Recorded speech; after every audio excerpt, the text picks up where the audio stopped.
Yeah, we here. Get a little background music popping. People coming to the space. We're here. What be Wednesdays?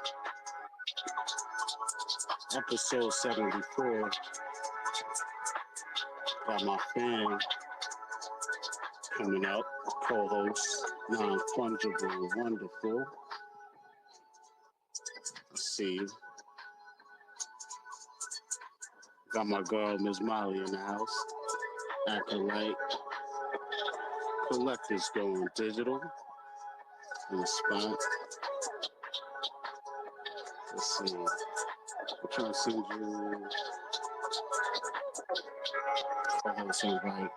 Josh.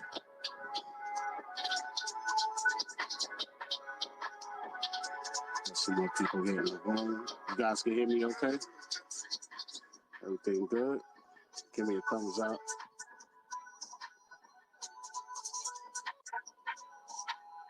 Let's try this again now, Fungible.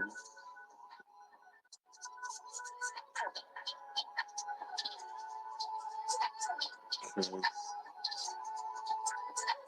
Hey, we in the building, man. Shout out Dr. Strange. Yeah. Another week Wednesday. Sir, what's the word? What's the word, man? How you feeling, man? Nervous. You know, I've never hosted a space before, man. This is something new for me. I've hosted live streams and shows and all that good stuff, but my first space, man. So, nervous but ready to get it going, man. How you feeling? Man, I'm feeling wonderful, man. I'm glad to see everybody in here. You know, it's your first space. This is going to be a legendary space, so I'm excited for you. And yeah, man, shout out to Collectors Going Digital. Shout out to Real Antidote, man. That's the homie. Miss Molly, Geo, and Acolyte, man. Word, that's a fact, man. Appreciate everybody coming through, man. Round of applause for everyone. Appreciate all the fans coming through, man. So yeah, man, a lot of stuff, man, going on in the world. VeVe, and different projects and platforms, man. But how has your week been so far? Man, I've been having a wonderful week. You know, it's a new challenging week, something that is new. And today been a packed day. I just did an interview at 9 p.m. with Rapping Crypto. We talked about music and NFTs and everything. Now we here, we talking about everything too. So I'm super excited for this conversation. So, it's been a wonderful week, man. Yo, that's awesome, man. So is that gonna be coming out on your Twitter channel, or where's that gonna come out at? Yeah, so that's on this podcast called Rapping Crypto. Mm, And it was a live episode. But yeah, the episode is on YouTube, so I'll send the link out and post clips from the actual interview. okay, bet. Good looking, man. Appreciate you letting us know about that. Yeah, I've been seeing you out here in these Twitter streets being more active, man. I wasn't sure if we were about to get a traditional morning non-fungible wonderful video soon again, like old times. So is it not? It's not time yet. It's not time. Yo, nah, to be honest, it's time, bro. It's time. It's like, I have a lot to say, but at the same time, I know that once I start going, Right. I want to start doing it on X more too. Like, Yeah. I do want to post on YouTube, Yes. but I might as well do both. But right now, I'm really focusing on X right now. I feel like, we lit right now. So, Yeah. we're gonna be on the balcony very soon.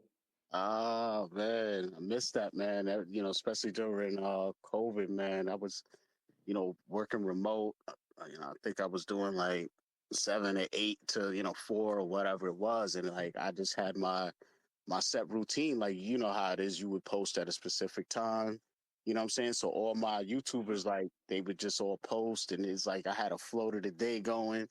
So definitely missed that, man. It was part of my day, and obviously you are known as, the dude in the space that's always trying to find the positive side of things and always leaving us with those positive messages. So it like literally was part of getting my day going and, having somebody to kind of put a little juice in the battery in my back if I didn't have it that day. You know what I'm saying? So just want you to know the impact of it. You know what I'm saying?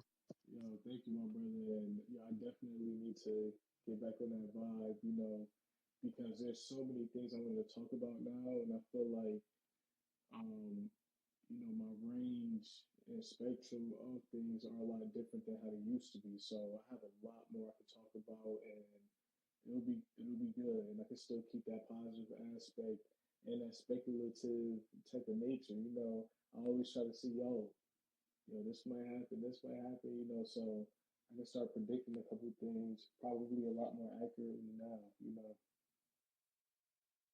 Yeah, definitely feel you, man. So I got my other brother in the space, co-hosting, holding it down, man. This guy is so consistent. You know what I'm saying? He's been really stepping it up lately. Josh, Collectors Gone Digital. What's going on, my man?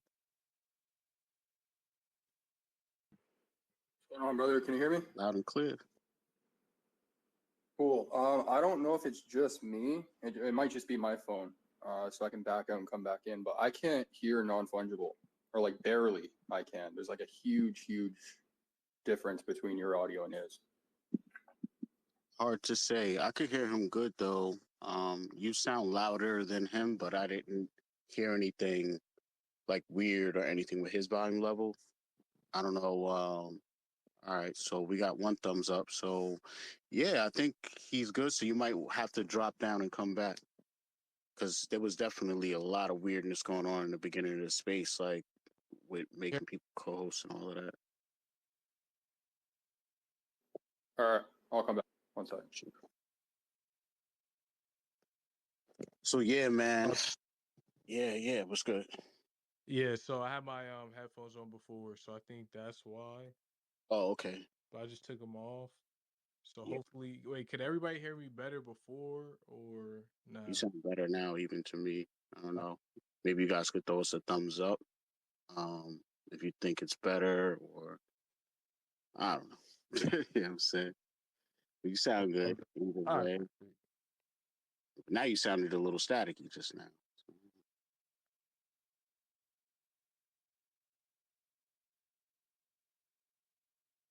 All right, well, I do need 1 second too, real quick. Okay, cool.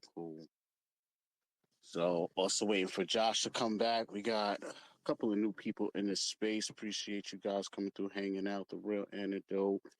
Yo, Steph is here. Of course, Miss Molly. Uh, we got G.O.D. Yeah, I think it's G.O.D. Hope I'm saying that right. But yeah, man. This week has been a roller coaster for me with all of the VeVe Wednesday prep work. Really had an idea, but you never know until you do it how much prep goes into what Oz does with this show. And speaking of Oz, man, I'm filling in, for our host with the most, Osman Collects this week. He had to go back to the land down under, man, visit his fam. So yeah, just Oh, trying to hold it he down. going to Australia?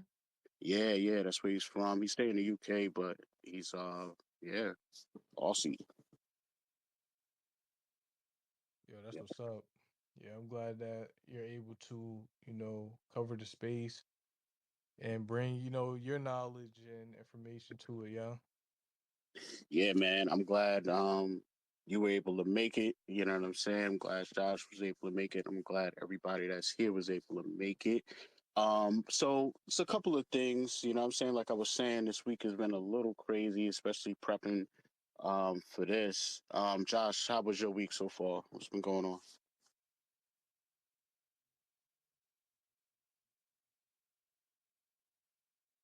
See, he's got speaker going. I know I tried to make him co-host. Are you good? Did I have my mic muted?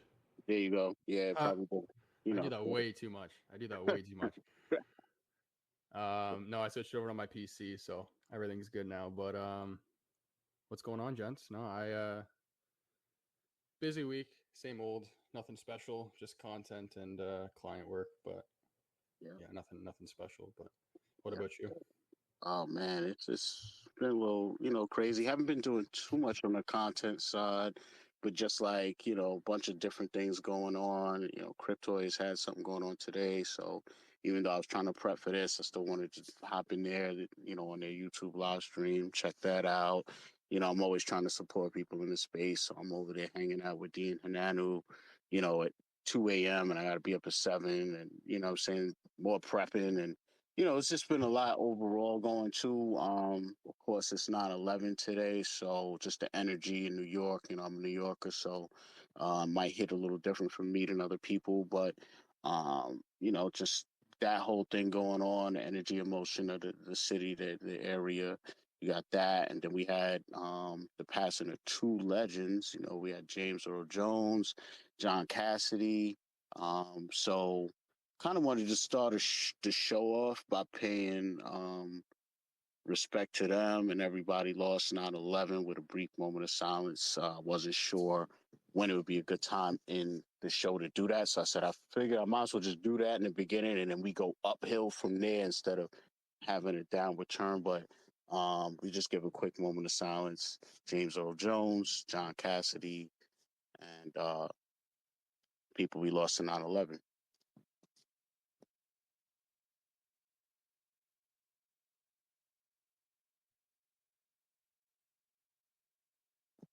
Word. So let's get this episode started. We here, WebV Wednesdays, episode 74, man. We here talking about VeVe comics, the fandom, the films, collecting, all that good stuff. I don't have all the great sound effects and things that Osmond has, of course.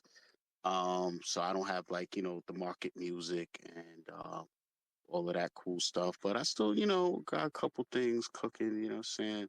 Um, what we've been doing for the last couple weeks is coming in with new intros, um, made by myself, you know what I'm saying? So I'm gonna keep that tradition going, man. Just set it off, man. Got a little something here. Let's get the episode started, man.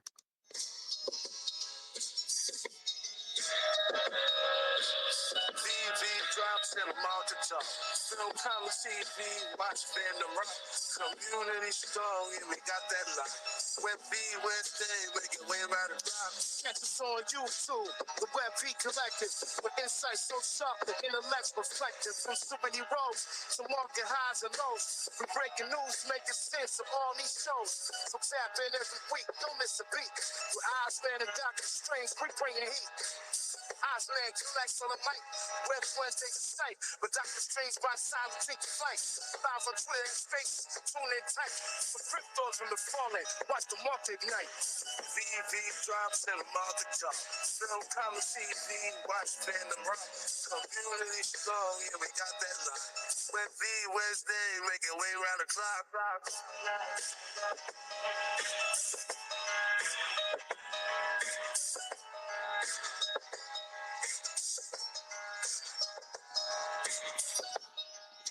Yeah, man. A little something cooked up for the show.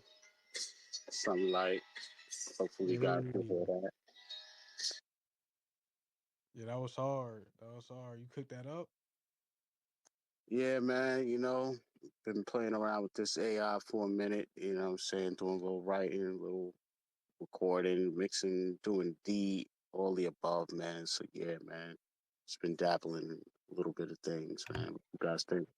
Dude, I got a question for both of you guys because you guys are both into music and non-fungible. Nice to finally talk to you, man. Word. Nice to meet you, man. Nice to talk to you, bro. Absolutely. Um, what do you guys think of the whole AI for music? Like, do you guys see it as like a kind of like a superpower for you guys, or do you see it as like a kind of like an obstacle? Not fungible. You could take that. I'll go after Yeah, you. I would say right now, I haven't really dabbled too much into the AI music as much, but I do think that it will be beneficial for like sampling and stuff like that because now you can kind of get whatever sample you want and that can, protect the songs of the people that don't want their music to be sampled sometimes. So I see that as a plus. Also with what I see Doctor Strange doing, I'm like, yo, he going crazy with it. So I feel like he really right now is going crazy with the AI music. So Yo, I want him to definitely put his input in. Oh man, I appreciate that.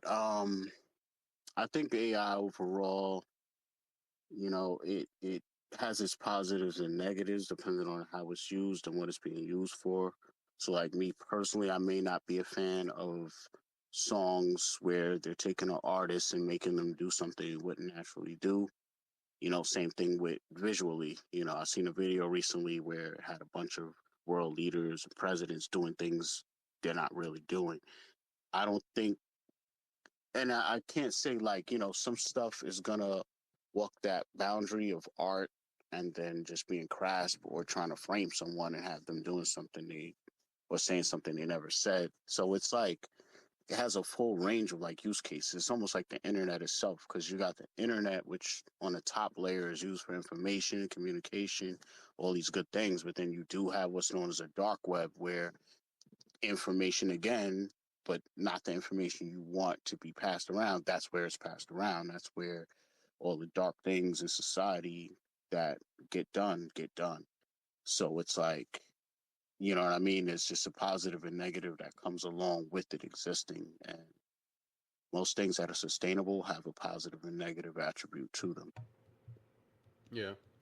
If you so let's say okay, so let's say your music grows, you're much bigger 5 years from now, and you get to the point where somebody starts using AI with your voice to make different tracks. Would you like that or no?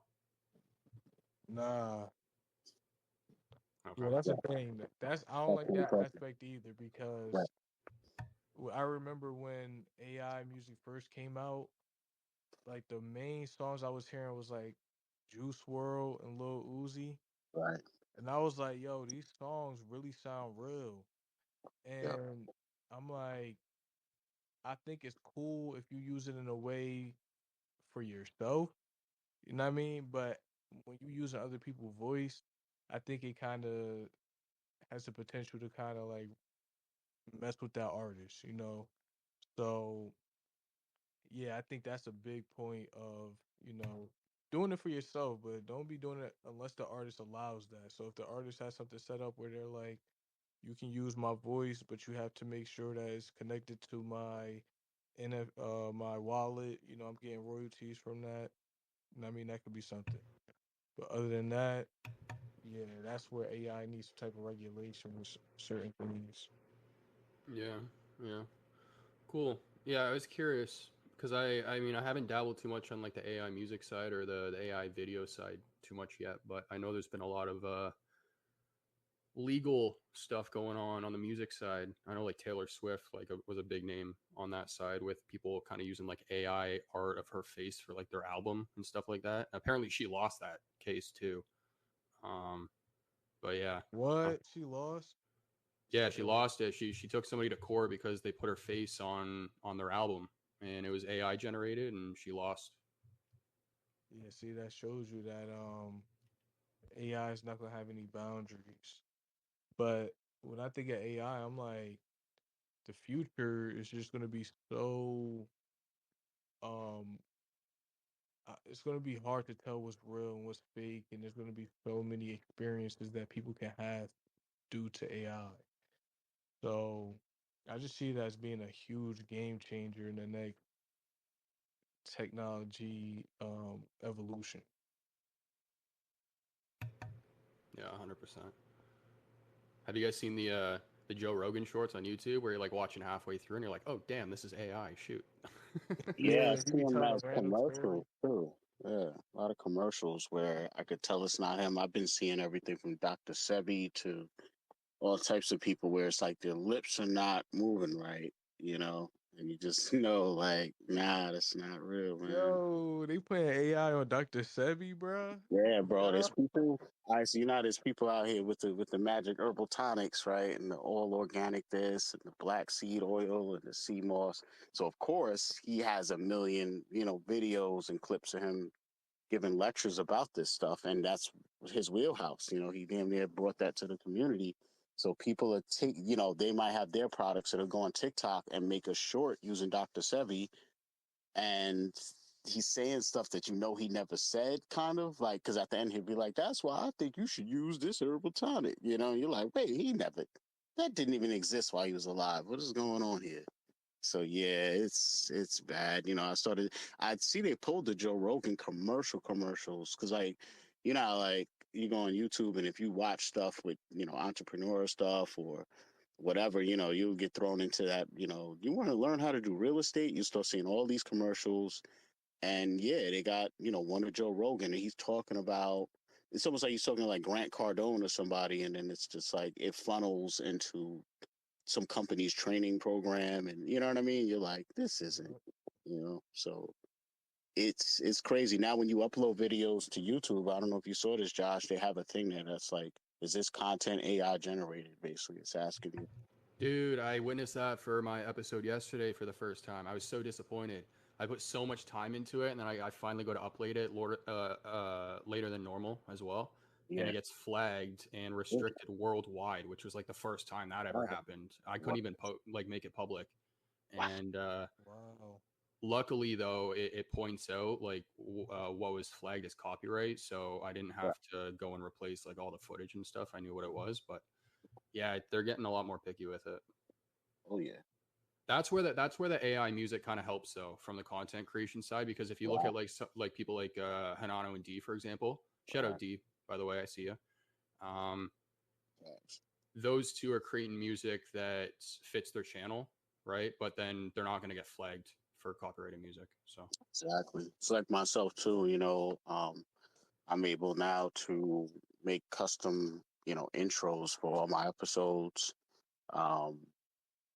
My beats I never really had a problem with, but even on that side, I'm making beats using AI now, and all of it. Even when I make you guys intros or whoever for their podcasts or YouTubes, that's why I have a gig on Fiverr doing it.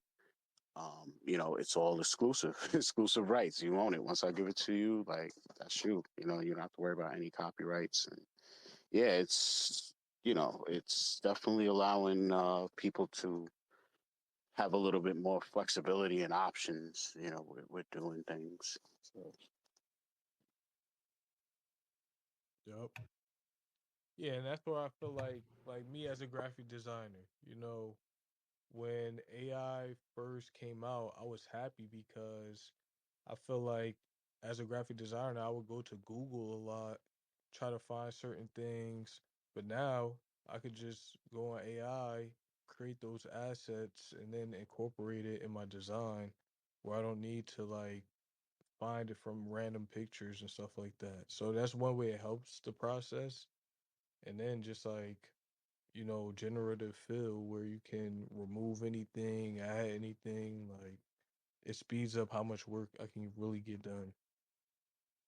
Yeah, I'm glad you touched on that too, because I was trying to figure out a good way to segue.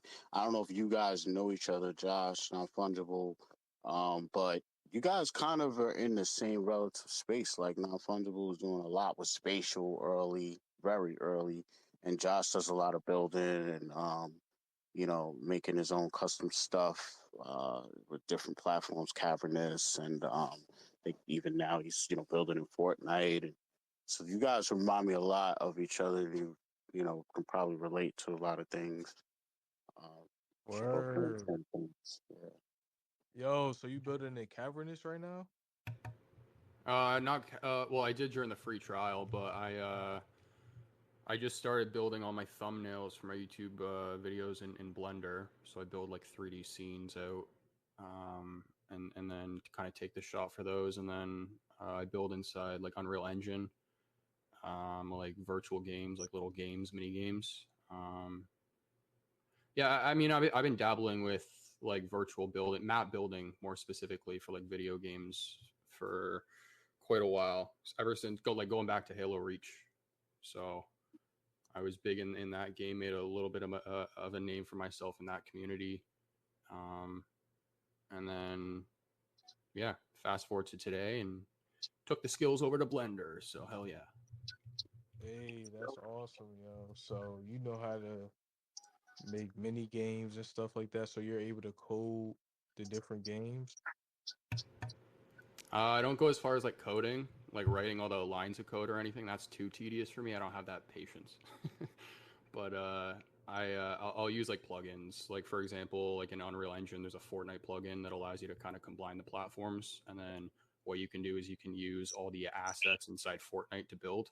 So pretty much anything that their development team uses, they release it every single season in different folders, and then you can open up those folders and pretty much use like there's thousands of assets that you can use to kind of build your environment. So, and then other platforms like Sketchfab, you can just download for 3D models and stuff. That's what I did for my last thumbnail, the Lambo. Yeah, that was fine. Hey, I gotta check that out. Yo, that's dope, man. Yo, keep going. And even with the code, I feel like one of the things that I recently did is use ChatGPT to code and, incorporating that into Unreal Engine or even Spatial. Because right now, Spatial has evolved their platform using Unity, where you can start creating mini games. People create like all types of games in there now. So, yo, that's awesome, man. And I definitely gonna check out some more stuff, yo. Appreciate that, man. And shout out to you too. I'm an OG viewer of your channel, man, going all the way back. I used to comment on your channel with my personal name, so I'm not gonna say that, but Oh, right, yeah, I probably know that. I probably know. um, no, but Yeah, back yeah, when you now I were know. promoting the album and all that. So no, I appreciate all your work, man. Yo, thank you, bro. Yeah, I appreciate you rocking with me. And yeah, man, right now we networking and building, and I'm really trying to keep building more metaverse spots and metaverse places. So we definitely gotta work, bro.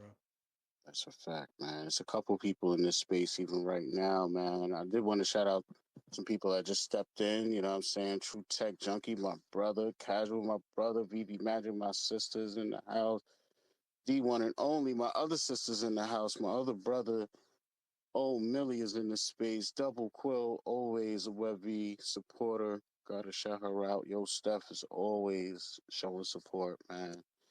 I don't know what's been going on with the karaoke space, guys. What's been going on, Casual? Yo, Steph, man, I enjoy that. You guys don't know, Casual gets something popping with the karaoke's on Saturdays, man. It's definitely a blast. I'm not a singer. I probably could sing. I don't know. Like, I don't play myself, but I could definitely rap my ass off. So that's all I stick to. You know what I'm saying? But yeah, man, just wanted to shout everybody out in the space, man. We don't have non-fungible wonderful all night, unfortunately. So, and this is my first time hosting this Web V space and just in general space. So, it's not going to be in the same traditional format that it normally is. We got a couple of weird exceptions going on with, the passing of the legends and things like that. So I had to open the space with a moment of silence for them, and we don't always have non-fungible wonderful in spaces. So, kind of had to like, divert from the VV talk a minute, you know what I'm saying? But I know that's why a lot of people are here. But I wish you could stay longer so we could actually get into those topics. 'Cause I wanted to get your viewpoint on how you feel about different things, different drops, different IPs, but I know you can't stay too much longer.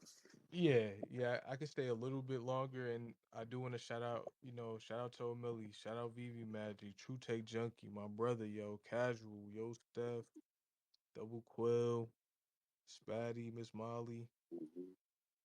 D1 and only Geo and Acrylite. But yo, shout out to the OGs, man, y'all. What up? Word, man. So yeah, I Yeah, guess speaking of, yeah, what's up? I was just gonna say, speaking of the whole Unreal Engine and Blender, just before we move on from that, did you guys see Tails video from Rizzo? Mhm. Yo, he bodied that, yo. That was dope. Insane, insane for a week and a half on that platform. That's just nuts. So the attention to detail, the camera movements, everything. I send him a DM. I'm like, dude, that's spot on. I'm so glad you didn't wait for like VeVe to release the VeVeVerse because he like, oh wow, that was insane. So had to bring that up. Yo, he made a whole movie. Like, I felt like I was in the game watching the newest cutscene, yo. Like, bruh, he went in. So I'm excited to see more too, yo. Mhm. Yeah, that's his first project on the platform, which is crazy. So Yeah, wow, but out with that, man. That was crazy, man. So I don't know. I guess we should get started with some VeVe talk real quick. Some VeVe news. We definitely have some things going on. It's never a shortage of VeVe drops. Guess we'll start with the comics, man. Go with. I guess we'll start with the furthest, announced comic out, and that would be Deadpool #6 that dropped already.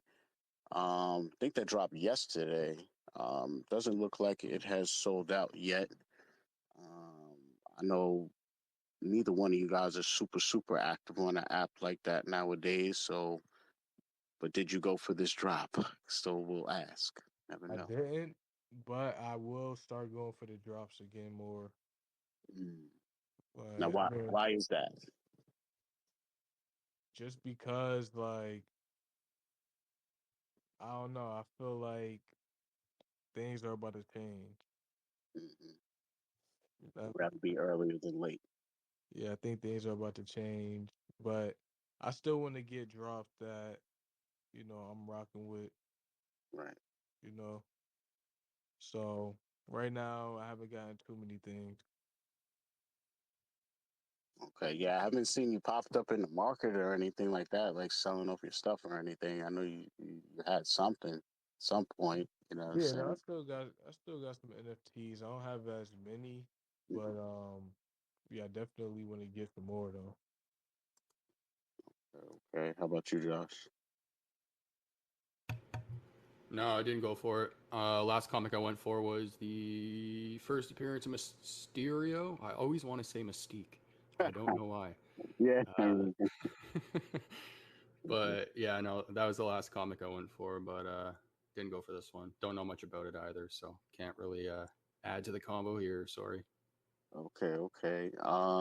So this one, yeah, it's supposed to be the first appearance of Deadpool 2099, man. So this dropped back in 2015. This is Deadpool #6, and this dropped yesterday.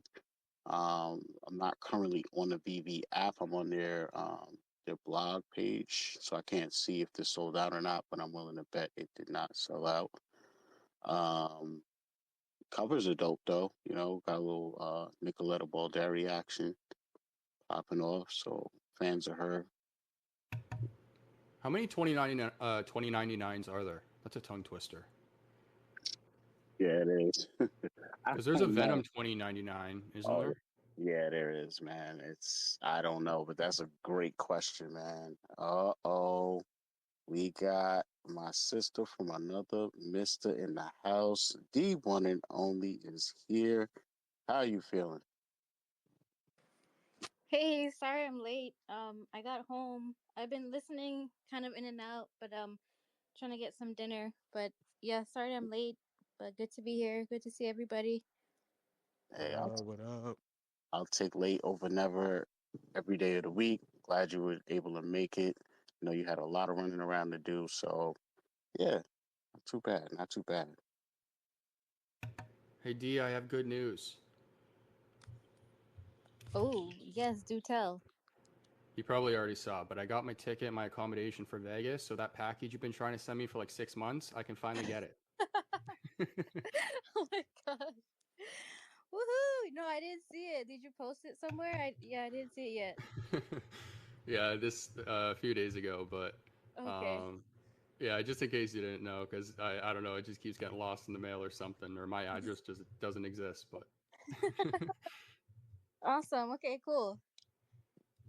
so yeah, I shall see you in Hanano there, and then I also I RSVP to Arcade's party this morning as well. I was talking to him, so Oh, But let's go. It's gonna be lit. yeah, I yeah, can't wait. I wish I was going, man. That was I, my question, dude. If you were coming, when is it again? It's gonna be November 15th to the November, right? 17th. Yeah, See, that that's weekend. rough, man, because I'm already, if you could imagine how expensive New York Comic Con is, that I'm definitely going to as it is. So, Yeah, that would be rough, man. Yeah, no, that's fair. That's fair if you're doing New York. I was the other way around because I looked at New York and I've been to New York.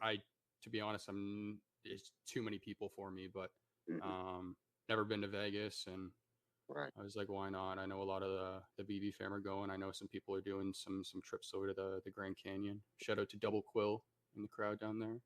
Well, I'll put it to you like this. I'm not from Vegas and I've never been to Vegas. There are some people in this space that are probably from Vegas and been to Vegas. But from what I've heard, like in the height of it, like when you're on the main strip, it is somewhat comparable to a New York feel as far as the crowd volume.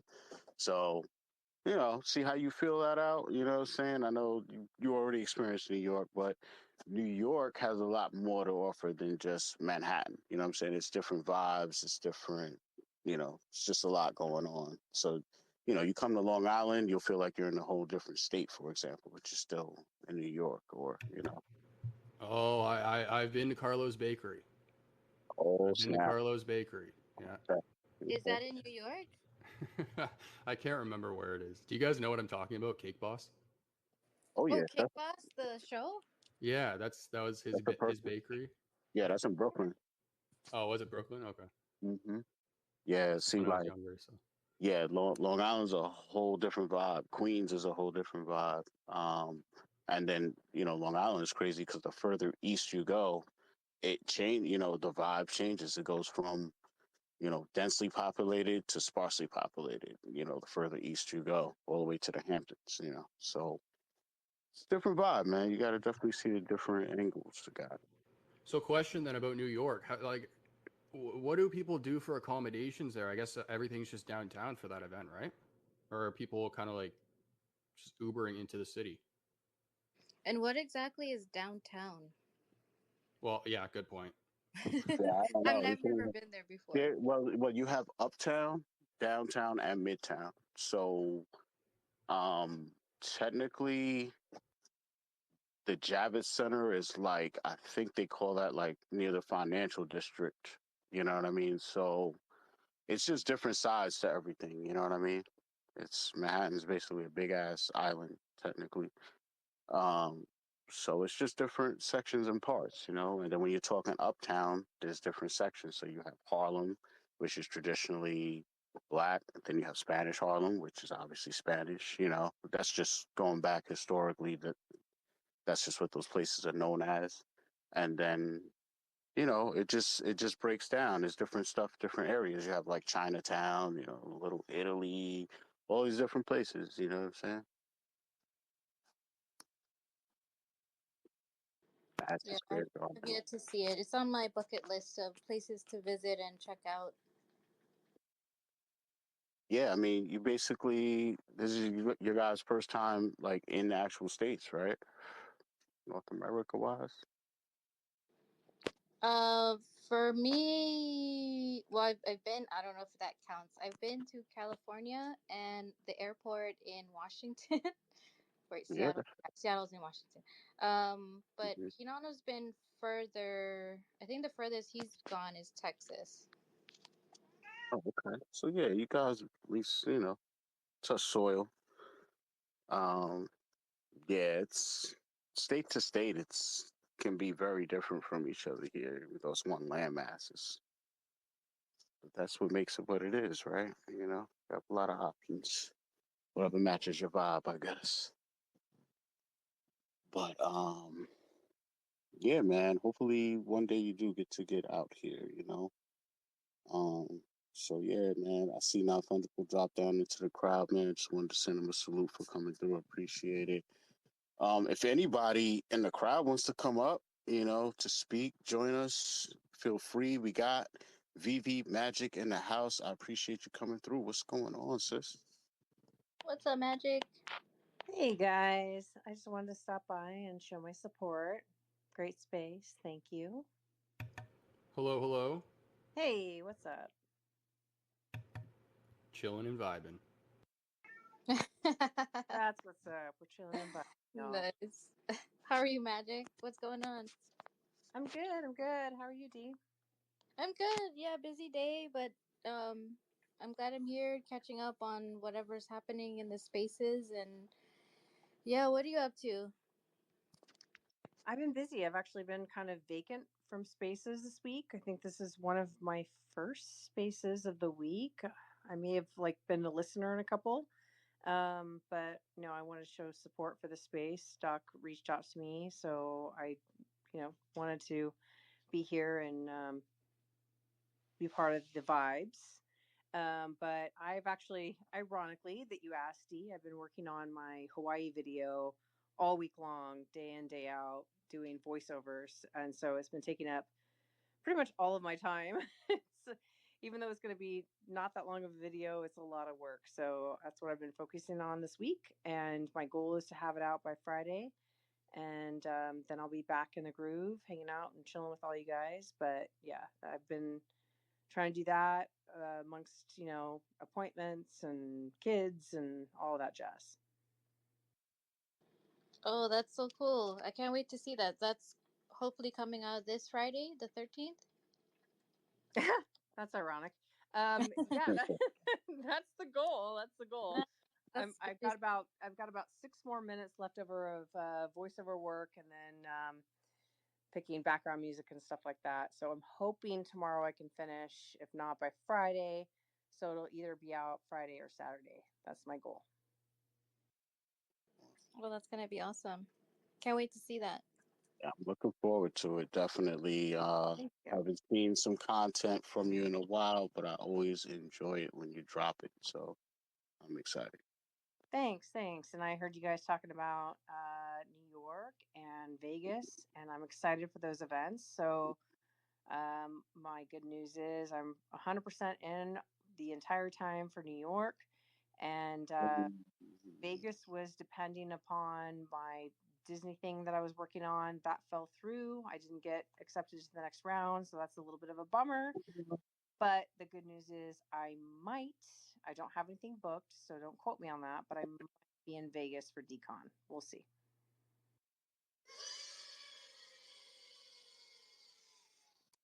Love it. Love it. Love it. So that means I'm going to see you this year in New York. So that's 2 years in a row. Absolutely, brother. I'll be there. Snap. Oh, snap. Ain't nothing but trouble. Let's get it. I don't know what you're talking about.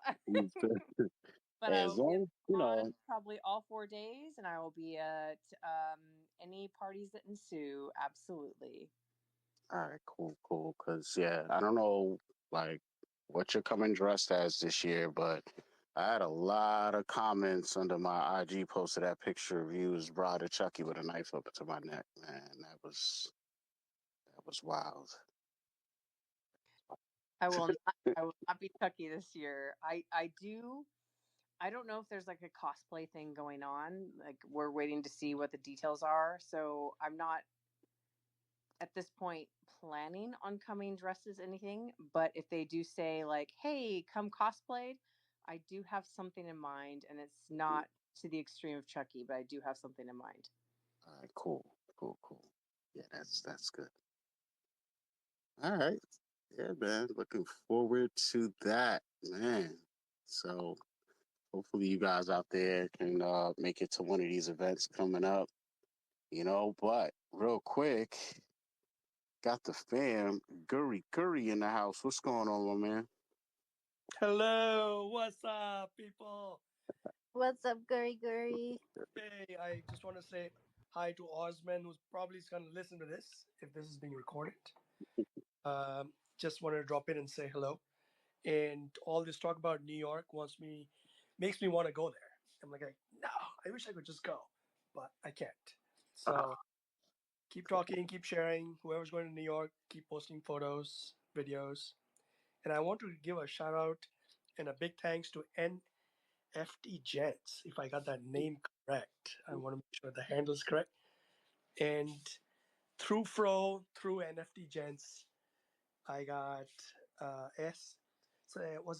SDCC or San Diego Comic Con, the poster for Ultraman.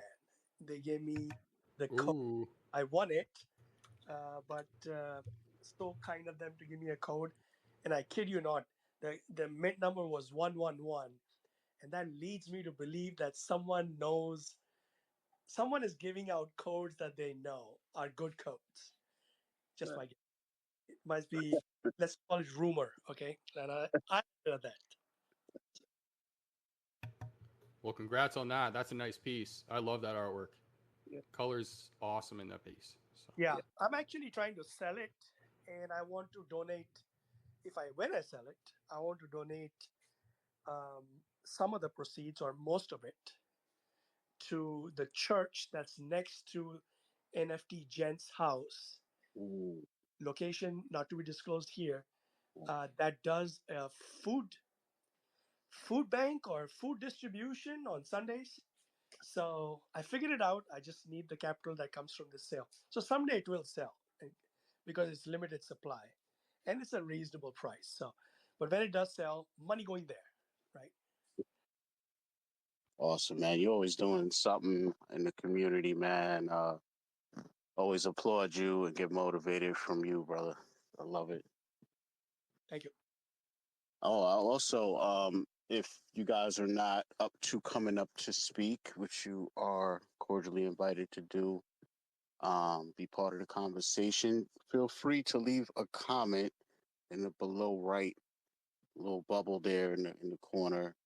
We got Guri coming in with some information with the Google Map officialness. Greenwich Village is downtown. Midtown is up to Central Park, right? And Uptown is above that, right? So you could get a kind of bird's eye visual. Above Uptown is Harlem, right? So that's where a lot of my family is rooted from. Polo Grounds, Harlem, Staten Island, Queens, Brooklyn. I got an aunt that lived like 2 brownstones down from Biggie's mom's brownstone on St. James, and stuff like that. But, I'm a Long Islander at heart, man. It's almost like another world, another state. But it's awesome that, half an hour, 20-minute, 40-minute ride east, and you're in the belly of the beast. So I like that.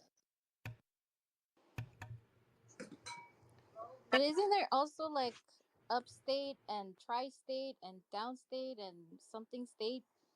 The tri-state is referring to 3 states, so that's usually New York, Pennsylvania, and Jersey. That's the tri-state. Upstate is referring to the greater New York area. So once you're leaving the 5 boroughs and you head north, that's considered upstate. Or greater New York is when you keep going westward, and that's like Westchester County, Yonkers. It's right outside of that Manhattan area, but it's still New York. I'm definitely gonna have to call you up when I get there because I am lost already. Yeah. You'll get a whole lot more lost in the city there, D. Trust me. It's not that bad, though. You just got to remember you're in a grid. That's why the term gridlock exists, because it's a grid, and because the lights were not programmed right with the amount of like mass traffic that happened over time. It just created a gridlock to where, nothing could move within the square. So it's kind of like if you're on 2nd Street and you don't know, and you're trying to get to 4th and you don't know which direction you should go, just pick one, right? And then you're like, oh, it's 1st. All right, I guess it's the other way. It's like when you're looking for an address when you're driving down the street looking for a certain house. You kind of like see the numbers descending or ascending. And so, like, to a degree, you can't get lost because I'll put it to you like this. As long as you have a compass, if you go too far north or south, and this goes for the whole New York, because it's really like a fish. And Manhattan is like the head of the fish. Like, so from the mouth of the fish to like behind the gill area is like Manhattan and the boroughs. And then from the neck all the way to the tail of the fish is Long Island. So, like, at one point, all of it was Long Island. And then the boroughs started existing, New Amsterdam, all this stuff. So, if you go north for a certain amount of minutes, you're going to hit water. You go south a certain amount of minutes, you're going to hit water. So you really can only go east or west. So if you go west, then you're leaving New York. If you go east, you're traveling back towards the other boroughs and then eventually hit Queens and Long Island.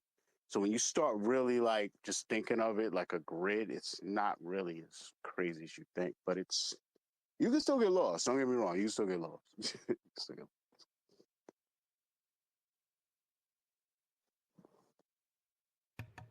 But Well, the grid definitely does help. I didn't know that, so. Yeah, it helps sometimes when you just like do a bird's eye view, step back and look at it, man. Shout out to all the new people in the space. I see VeVe Wheels out there. Richard came through. Hippie. The comic guys here. Sure, he got some vast comic knowledge. Everybody and anybody is welcome to come up and speak as long as they're respectful. D, you usually have words about that, right? You're the co-host. Tell the people the rules. Well, anyone can come up. Just don't be a dick. That's all. Plain and simple. There you go. hey, Okay. can I for tad bit note about Manhattan? Mhm. I think it's the only city in the United States that has 24 hours train metro service or subway service, if I'm not mistaken. 20. No, I mean technically Long Island. This is why I'm saying like all of New York at one point was Long Island. That's why the Long Island Railroad runs from all the way out east all the way into the belly of Penn Station. And it's still called when you go into Penn Station and you're in Manhattan, the train you're getting on, unless it's the subway or the Amtrak, which is to take you upstate or into Jersey or Pennsylvania, that's for like long trips. The only other train you're taking is the LIRR. So that's the Long Island Railroad.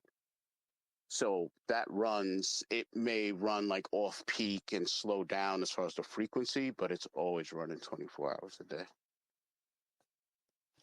Awesome.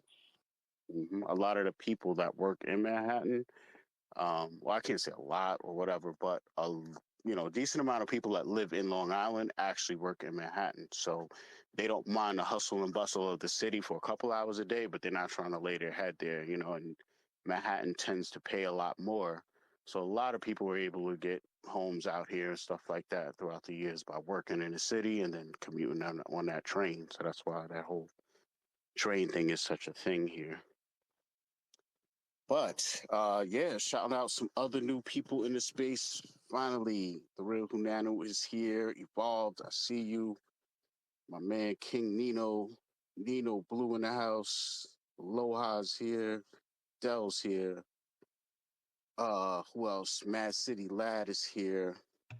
Blaze I'm not sure. Dealer. I'm not sure if he's still here, but Circus Tiger was here. He's one of the guys who sculpts VeVe collectibles. Is he still Really? here? No. No. I see some people dropped out, dropped off. Coin Tech is here. But no, I didn't even. Man, you got a lot of insight because I still don't know who the hell sculpts VeVe collectibles. Man, I gotta talk to you more often. Oh, dude, it's a bunch of people. They outsource the work to people all over the world. But Right. Circus Tiger's been working. He hopped into a space with me and Emoji like a few weeks back, and he was giving us some insights, and he was telling like I asked him how long he's been with VeVe for. Actually, speaking of him, he did an interview with VeVe Magic, so you can check that out. But he was he was saying how he's been working with VeVe for like 6 months or something like that now. So not Wow. too long, but What's up, Magic? Yeah, I just wanted to say I had an interview with him, a couple of months ago, and it was a really, really good interview. Getting to know him like as a person, as a collector, and then also what he does with VeVe. So if you haven't checked it out, he's a really, really cool dude that I feel like anybody on the planet could relate to. So I saw that he had popped in the space, and that was cool. But he's a good dude. I look forward to hopefully meeting him. Maybe he'll come to Vegas. I don't know, but he's a very special human. So definitely follow him if you're not already. Oh, that's awesome, man. I think a lot of you guys are bringing some different people into this space, and I appreciate that. You know what I'm saying? Appreciate the support, the retweets on the space. It's my first time hosting. So yeah, man, this is dope, man. We got Casual up as a speaker. I'm loving to see that, man. What's going on, my G? This is WebV Wednesdays, episode 74, with your special guest host, Dr. Strange, and co-host, D, with special guest speaker, VeVe Magic, Collectors Gone Digital, Gurifying. Welcome to WebV Wednesdays. Nice, man. That's awesome. That's awesome. Thank you, bro.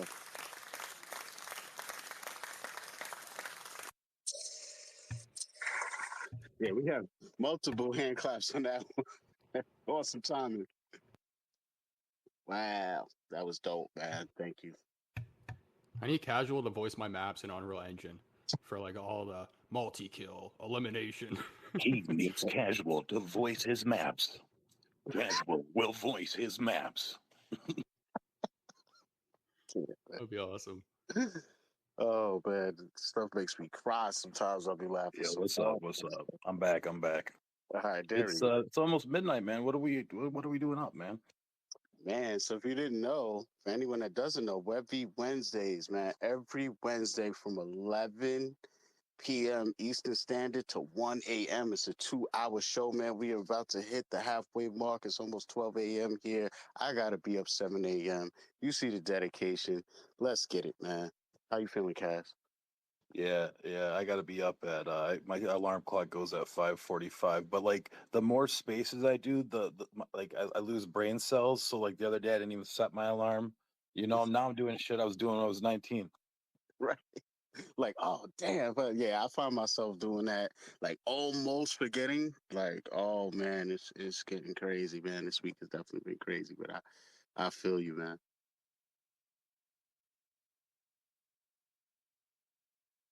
So yeah, man, back to the VeVe stuff, man. Anybody been going for any comics, anything like that? What's been going on, man? You know, anybody collecting anything special? Guri, I know you always doing something over there, man.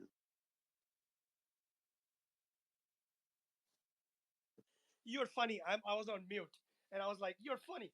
Yeah, I got three 415s. I got two fishes back to back, and I'm so grateful for all the owners that are able to sell their 415s. One was really kind, and he insisted to sell it at his cost price. And I was like, no, I want to pay extra. He said, no, I want Ooh, only 11 gems. And so I got a limited edition fish 415 for wow. 11 gems. And I think the same day or the very next day, the only other 415 fish that exists that was not in the tank is now in the holding tank. So it's Oh, with cousins. So yes, I'm happy. that's why nobody could tell me karma isn't real, man, because you are one of the most giving people in the space, man. Always. I actually just came across the decon sticker that you sent me like last year. Just saw that yesterday. Like, and I just like made sure I put it in an even safer place until I figure out where I want to stick it on. But I was just thinking then, I was like, man, Guri is that dude, man. So yeah, man, I just look at it as all good karma, man. I'm glad you was able to get that and add that to your collection, man. That's dope. No, I really appreciate it. And I think I want to say that for folks that go to all these events, DCon, San Diego Comic Con, uh, I'm also doing what I think other people do. They pick things for their friends and some not so close friends or yet to be friends, and they just give it out all out, right?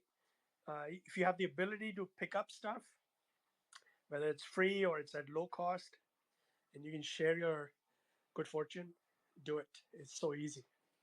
So thank you to everybody that does that. That's a fact.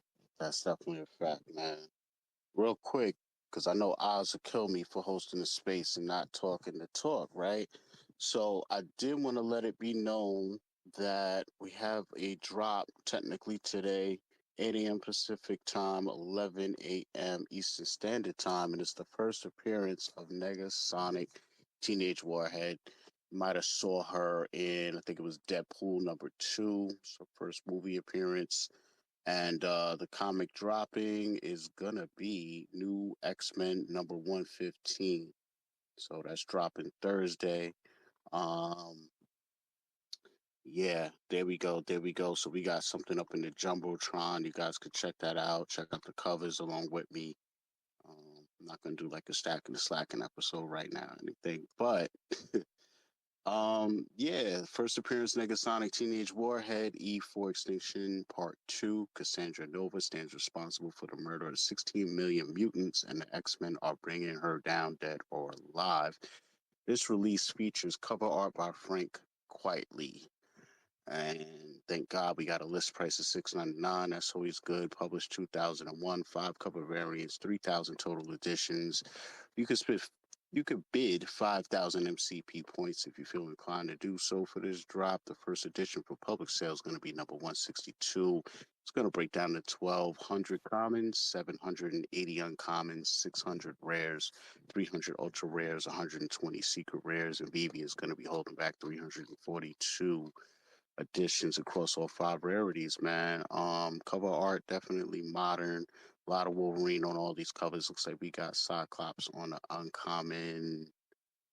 I guess that's Negasonic on the secret rare. I'm not sure who's on the secret rare. Somebody else in here might not. But yeah, man, another comic drop.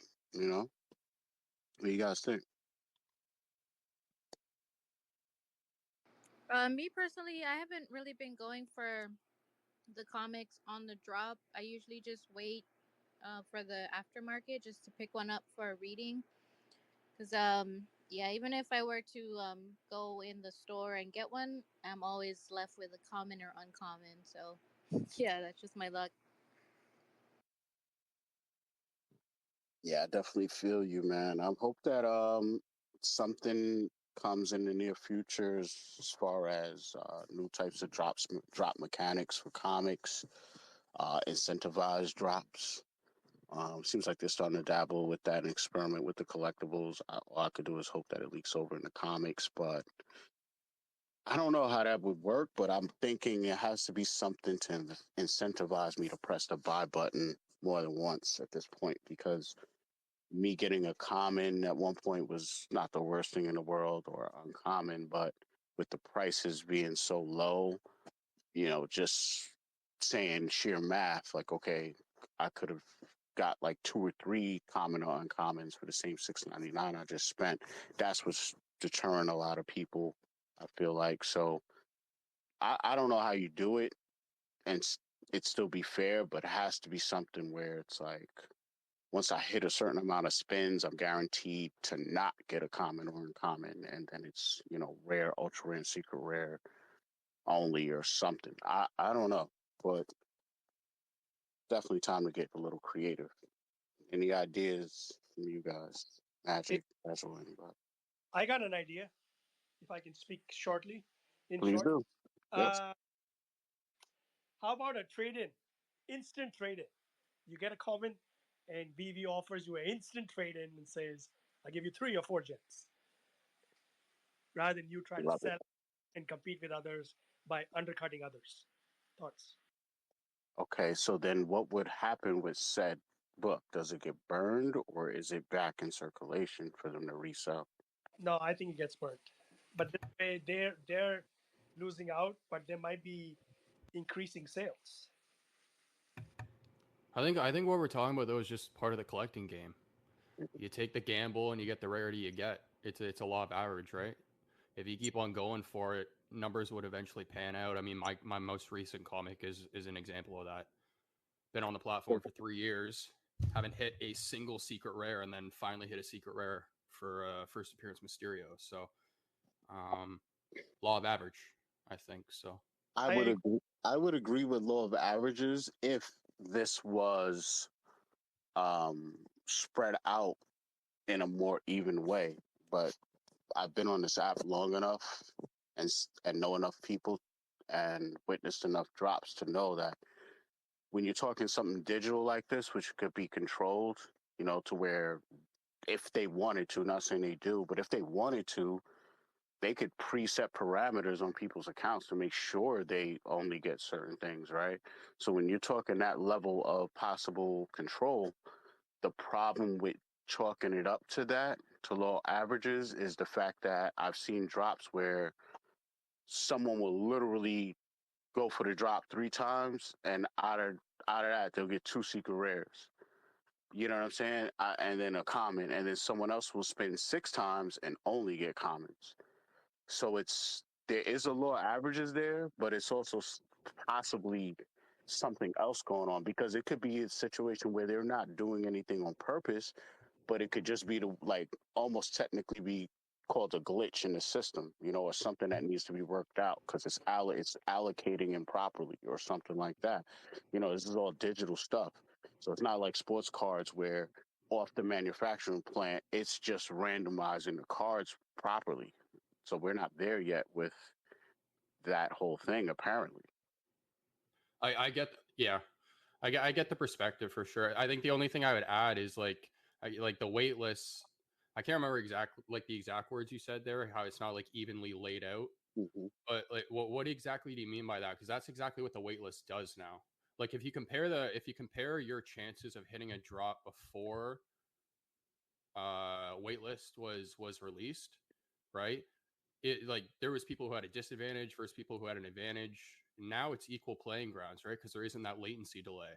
Mm-hmm. So it's better now than it was back in the day.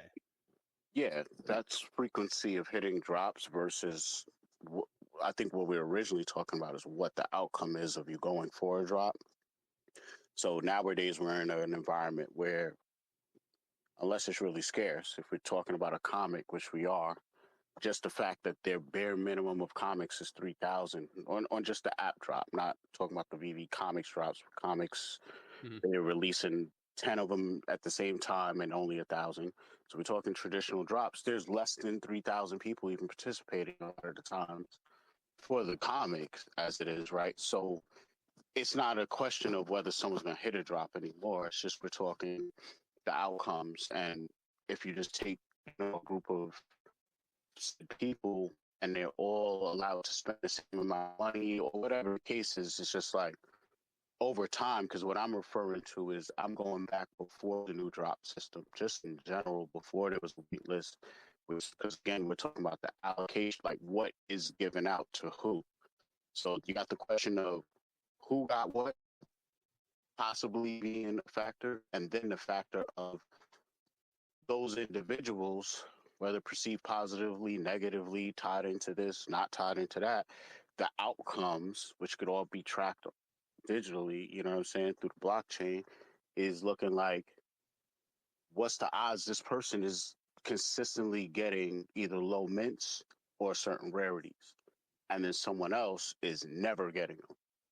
You know what I'm saying? And then you got that thing where someone new might pop in and they get a secret rare for some reason. And then you notice when a new account comes on, how are they always getting something good? Is that to incentivize them to keep going on? If they keep going on, what happens? They keep getting comments. Okay, so now you're taking that. So it's like a lot of data to try and analyze, of course, but That's fair. That's fair. So, I mean, what we are talking about though is law of average. But one thing that I do want to add, just to kind of be clear about things, because I know that there was a little bit of confusion around this when the waitlist was released.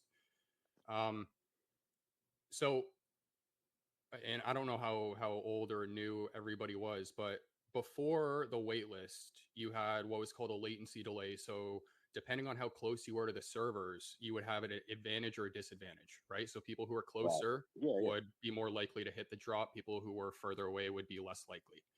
And that's why you had that common, complaint from people over in Europe about how they would never kind of hit drops. When they released the waitlist and that latency delay was eliminated, what's now happening is everybody who had that disadvantage before is now right up with the people who had the advantage. So it's equal playing ground. So technically, it's harder to hit a drop, right, for the people who were hitting drops before, because there's now more people who have equal opportunity to land that drop, right?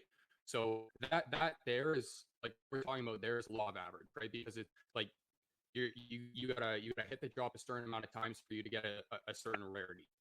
the other topic that you're talking about here is, okay, are the rarities going to get distributed fairly, right?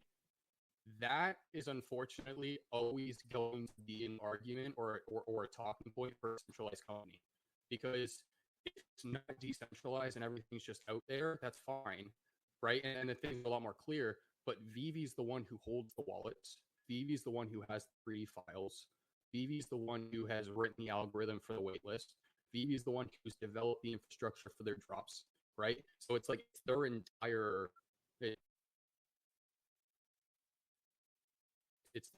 platform. So that topic is always going to be there. And I don't think it's ever going to go away. There's no like I don't think there's ever going to be a day where they release being like, oh, the metrics or like some spreadsheet showing you your chance of hitting a rare if you go for X amount of drop. Like it's just law of average, right? Like all they can say, we have an equal system, but like the deeper hole they kind of dig it. Well, it's exactly that. The more they dive into it, the deeper hole they're going to dig for themselves. I'll put it to you this way too, though, because if that was the case, then Superstar Money wouldn't be known for their excellent spreadsheet work. You know what I'm saying? There is a way to take knowing how many editions are made and then predict, kind of like showing you whether that's what they literally do, is show you whether it's worth you going for the top because they're using it to show, like, okay, at this price point, if you spend this much, like you go for it this many times, more than likely you're at least going to get a secret rare, but you got to go 16 times, whatever the case is, and then you're taking how much you spent into account versus how much that secret rare will be projected to go for in the market. Is it even worth trying that many times? So it's like, from that perspective, things can kind of be predicted as far as knowing what to do to at least give you a chance to get that best priority. Whereas, like, again, the problem is yeah, all that is in VeVe's control, but all of that can still be seen because, see, the differences is, like me, I collect sports cards. I have for a long time. And these are major companies from Panini to NBA Hoops, whoever. And there's a certain hit rate, same way as when you go into a drop, VeVe shows you a different rarity, like what your odds are. And you go and buy a blast box from the store, it shows you on the back of the box what the odds are hitting certain. So those odds when it says like 1 in 25, right? So that's what I mean when I say law of average. So 1 in 25 will be a simplistic way of saying, right? Right. You can go for the drop, and hopefully after 25 you land one secret rare. Right. Law of average is saying, okay, let's say you go for it 25 times, you don't land a secret rare, right? You go for 50 times, you might land 2. Right. That equals back out to a 1 in 25 odds. Right. So the thing is, if you have someone that barely participates in drops, but every time they do, how do you chalk that up when they go for a drop and then out of 3 chances they get 2 rarities and then maybe 1 common, and then they don't go for like 10 drops, months go by, then they participate in a highly anticipated drop, and then again, you get these crazy rarities and they didn't even spend the wheel that many times, and then you see a bunch of other people who are spending a bunch of money, spending, and getting the lowest rarity over and over and over. So that in the grand scale, when you zoom out, it probably still averages out to whatever, I guess. But the data is very alarming, and like it can be tracked because it's all in the blockchain. So VeVe may have to disclose or show whatever, but people are seeing what they're seeing, and they're still extrapolating data what's out there. So I know Magic had something to say too. She had a hand raised. Guri, I know you got a chime in. Go ahead, somebody.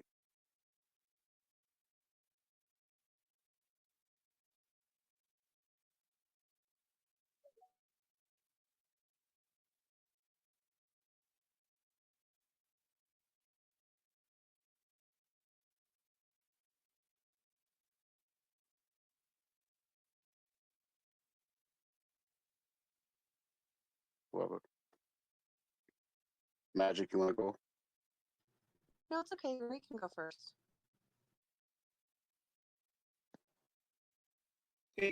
I think I have seen patterns of people that go for let's say Stormtrooper drop 10,000 regular commons versus 500 rares or ultra rares, whatever that was. People were buying, selling, buying at 10, dumping them at $2, $3. They did this for 30, 40 times till they got the one of the 500s, and then they stopped. There are some people that do the same thing with comics. It's very easy to tell. You're curious, everybody is curious. You can always look at their mid number. They have it listed. Go look at their account through Stacker or whichever other tool is there, and you can see how many comics they bought. I have seen people pull the trigger a few times, and they got the mint that they wanted or the rarity that they wanted. Sometimes it's not the secret rare; they just want the Skottie Young rare or rare, and then they're done. And then there are times when there are people who are so-called in the money. They're wealthy for whatever reason. However, they got the money. That's not the point. And they just go in and buy the secret rare right away. They don't even go for drops. They go for drop once, and then they just buy it off from the market, 90, 100 gems. And then they'll list it at the far out-reaching, extreme value that they listed. So I've seen all. Is there, as a techie or an ex-programmer, is there a way to have a list of preferred customers?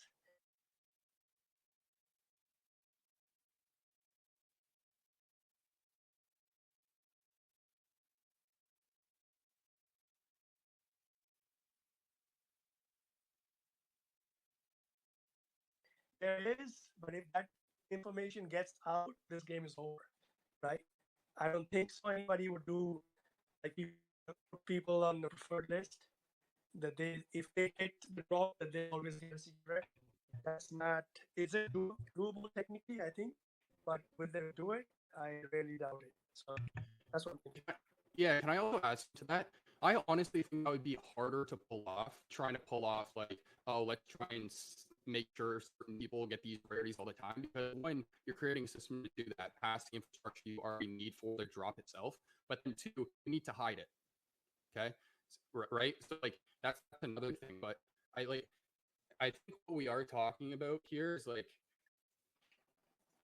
shout out to the basketball fan. Like I keep thinking of this example.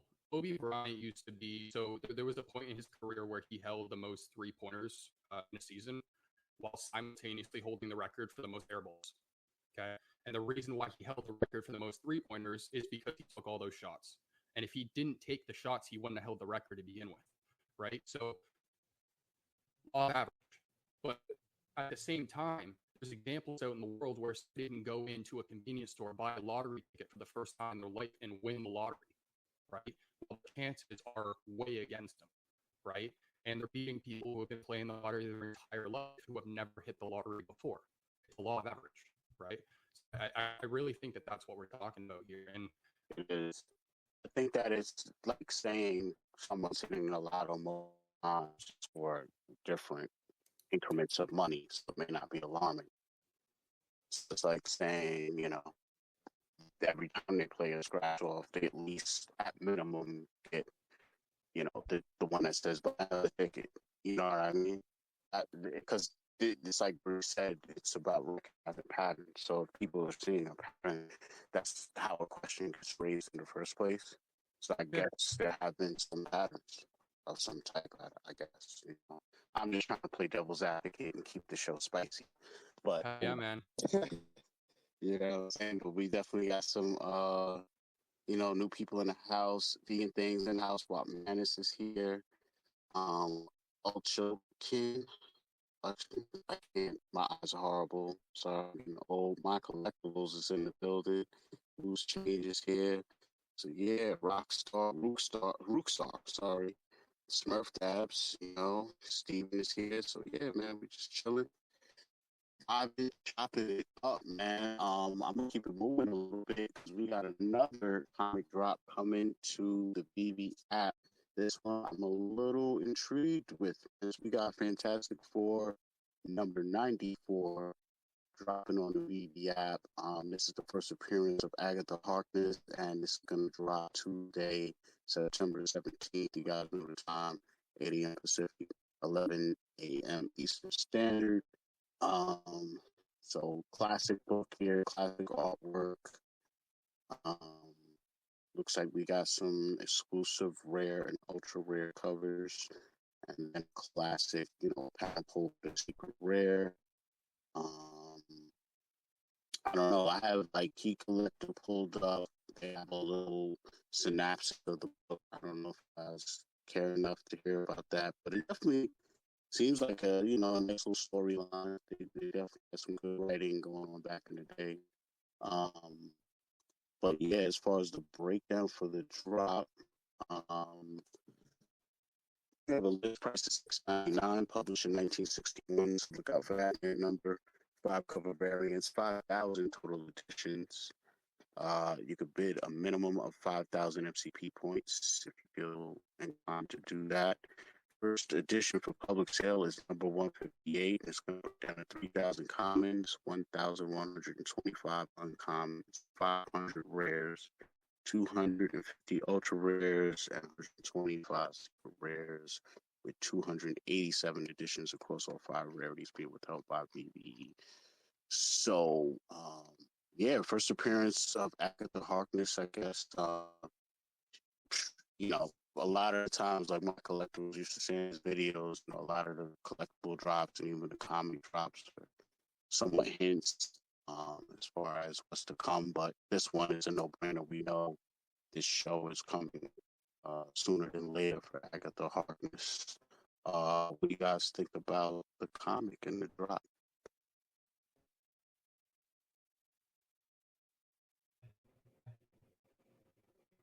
To be honest, man, I don't know much about the comic. I want to say I feel bad actually though because I think Magic was gonna speak and then she left the space, so if he comes back and just invite her up because I think she had something to say, but sorry, I don't have anything to add about the comic. All good, all good. Yeah, she I know she couldn't stay that long, so that time probably just came for her. She had to dip out. But all good. Glad she got to come through. And if anybody down below wants to come up and join, speak on some topics, feel free to.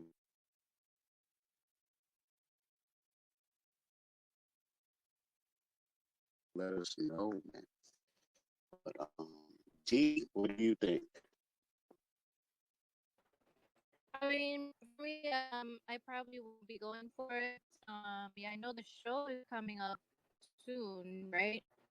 Is it next month or so? Something like that. Yeah, Or has totally. it out? What is Yeah, that? probably. No, I was saying probably like October, the whole Halloween vibe and her being a witch and everything. It would make sense. I'm not sure of the actual date, though. Yeah. Maybe that might be a future collectibles for Halloween. Maybe. I don't know. Thumbs up or down, MC. I know you're in the audience there.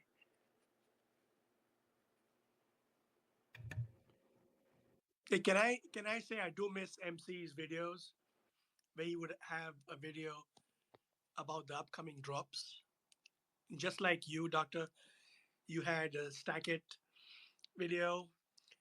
MC would have his videos, and I would so look forward to it, and I would get some indication of, you give me all the intel. And so good for him, he joined VeVe, but sucks for us, we don't have that kind of videos anymore. So boo-hoo. Totally agree. I mean, I'm still doing my thing. I'm just a little more selective with the content or drops that I'm covering just because I don't have as much time on my hands. But yeah, I miss him as well. Hopefully, I get to see my guy in New York for Comic Con. But yeah, man, content was awesome. I'm glad you brought that up though, because um, I actually had planned to I'm on the VeVe Comics Twitter page, and I actually have planned to go over, the drops we had last night. Wolverine 1, Avengers Assemble, and also VeVe is doing a giveaway through this tweet. So instead of me blabbering and do it, I was just gonna, you know, let my collectibles break it down, man. Yeah, and what I've learned This is My Collectibles, and VeVe Comics is once again releasing a great series of comics this week. We had a great series of comics released last week with a few amazing comics that sold out. Let's show you the breakdown, and I'll give you my top picks, and stay tuned for the giveaway at the end of the video. Let's get right to it, everybody. We have this week in our featured comics, Wolverine #1, From the Ashes, A New Beginning. This is super exciting. Can't wait to read this comic right here. We also have Uncanny X-Men #2, Who Are the Outliers? That's going to be found out in that issue. And Avengers Assemble #1, a new team led by Captain America blends new and old characters. And Venom War Wolverine, Zombie Wolverine. This storyline is crazy. Let's look at the entire list of the same day as print comics releasing. You have Star Wars 50, a giant-sized comic where Luke trains Ben Solo. You have Ultimate Black Panther 8, which continues the storyline. A great selection of comics. Now it's time for my personal picks. These are mine. I got to know which ones you're going after in the comments section down below as well. Let's show you these ones right here. The main comics I'm most looking forward to are Wolverine #1. I can't wait for that. Crazy covers. Venom War Wolverine #1, which is also amazing. I can't wait to see how that one works out. And Avengers Assemble #1, all amazing #1 issues. But also for me, Venom 37, which he travels back in time to Spider-Man's earliest days. So we get to see some of Spider-Man's history in his earliest days with Venom. I can't wait to read that one. Now it's time for the giveaway. All you got to do is let us know which comics you're going after in VeVe Comics this week for a chance to win some VeVe digital comics. Good luck on all the drops. Continue to read, and happy collecting. Yeah, man. So there you have that. This giveaway ends very soon. It says here 11:59 p.m. Pacific time on September 12th. So, yeah, man. If you guys want to enter, just head over to the VeVe Comics Twitter page. That's with the green and white logo.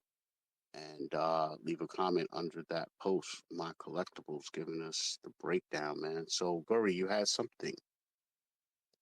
No, I was just saying that I've had so many commons and uncommons that I learn my lesson, then I wait for a good mint number and I pick it in the market.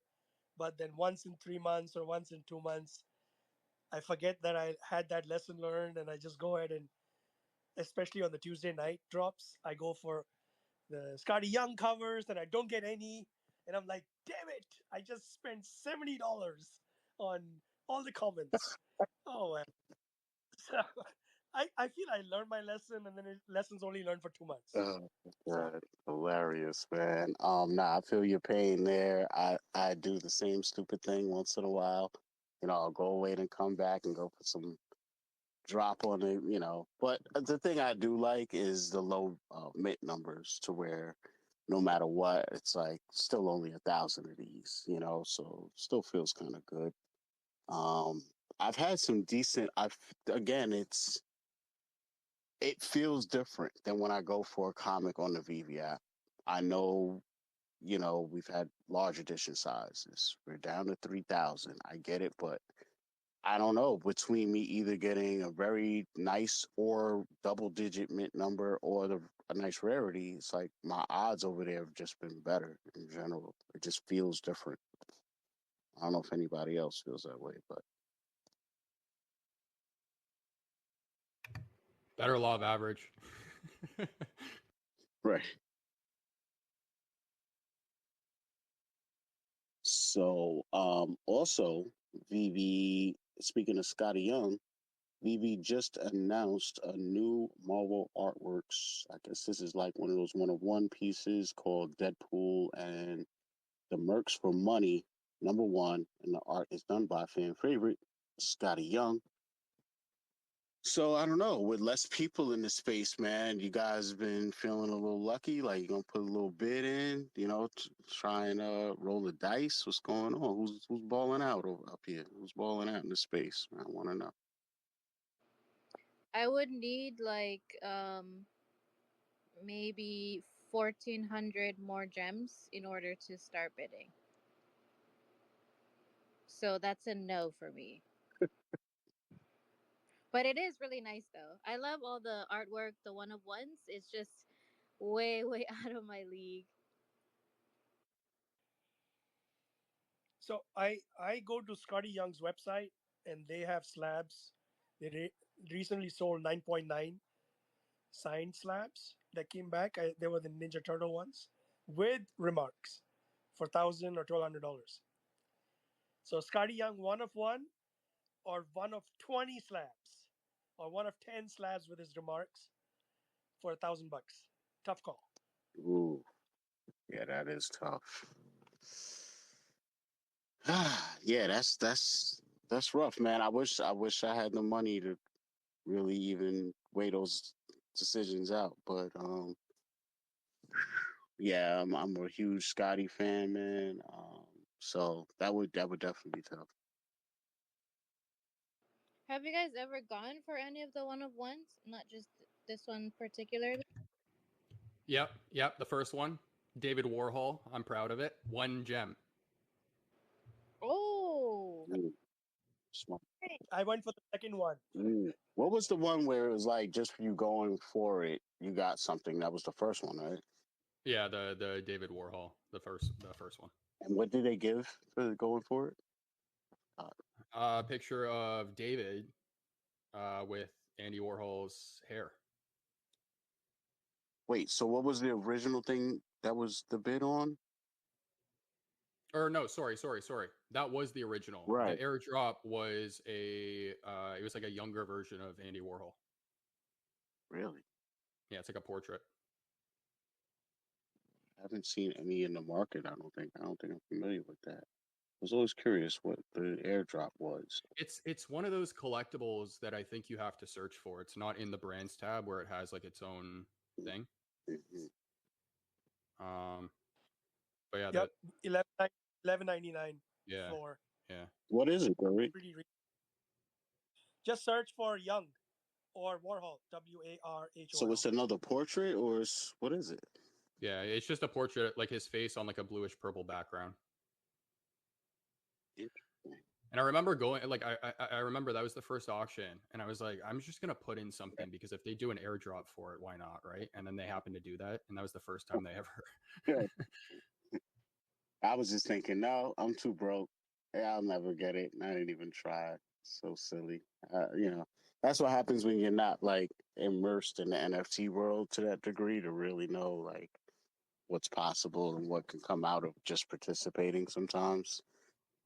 So Well, what's interesting about those one of ones is we were talking about with Rolex in another space where he said that apparently one of the artworks he has was released as a comic cover.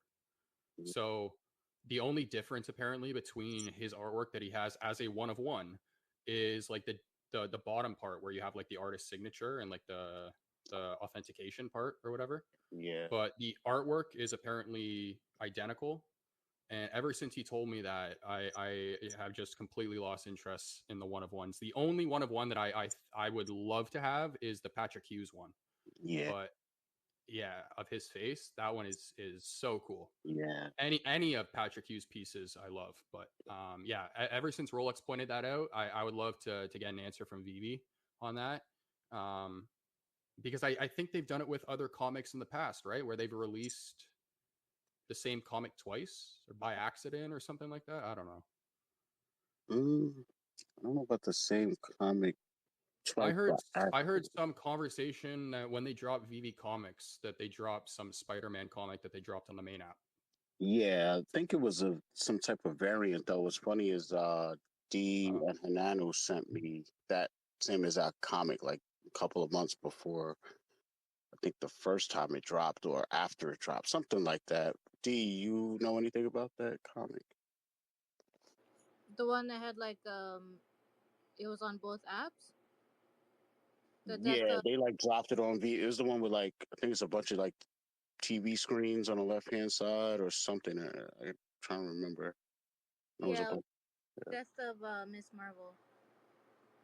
Mhm, mhm. So yeah, I think it was a variant. I'm not sure though.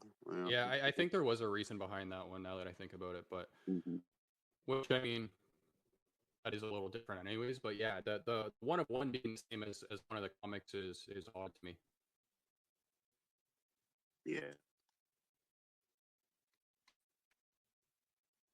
So remind me, does every one-on-one come with a physical?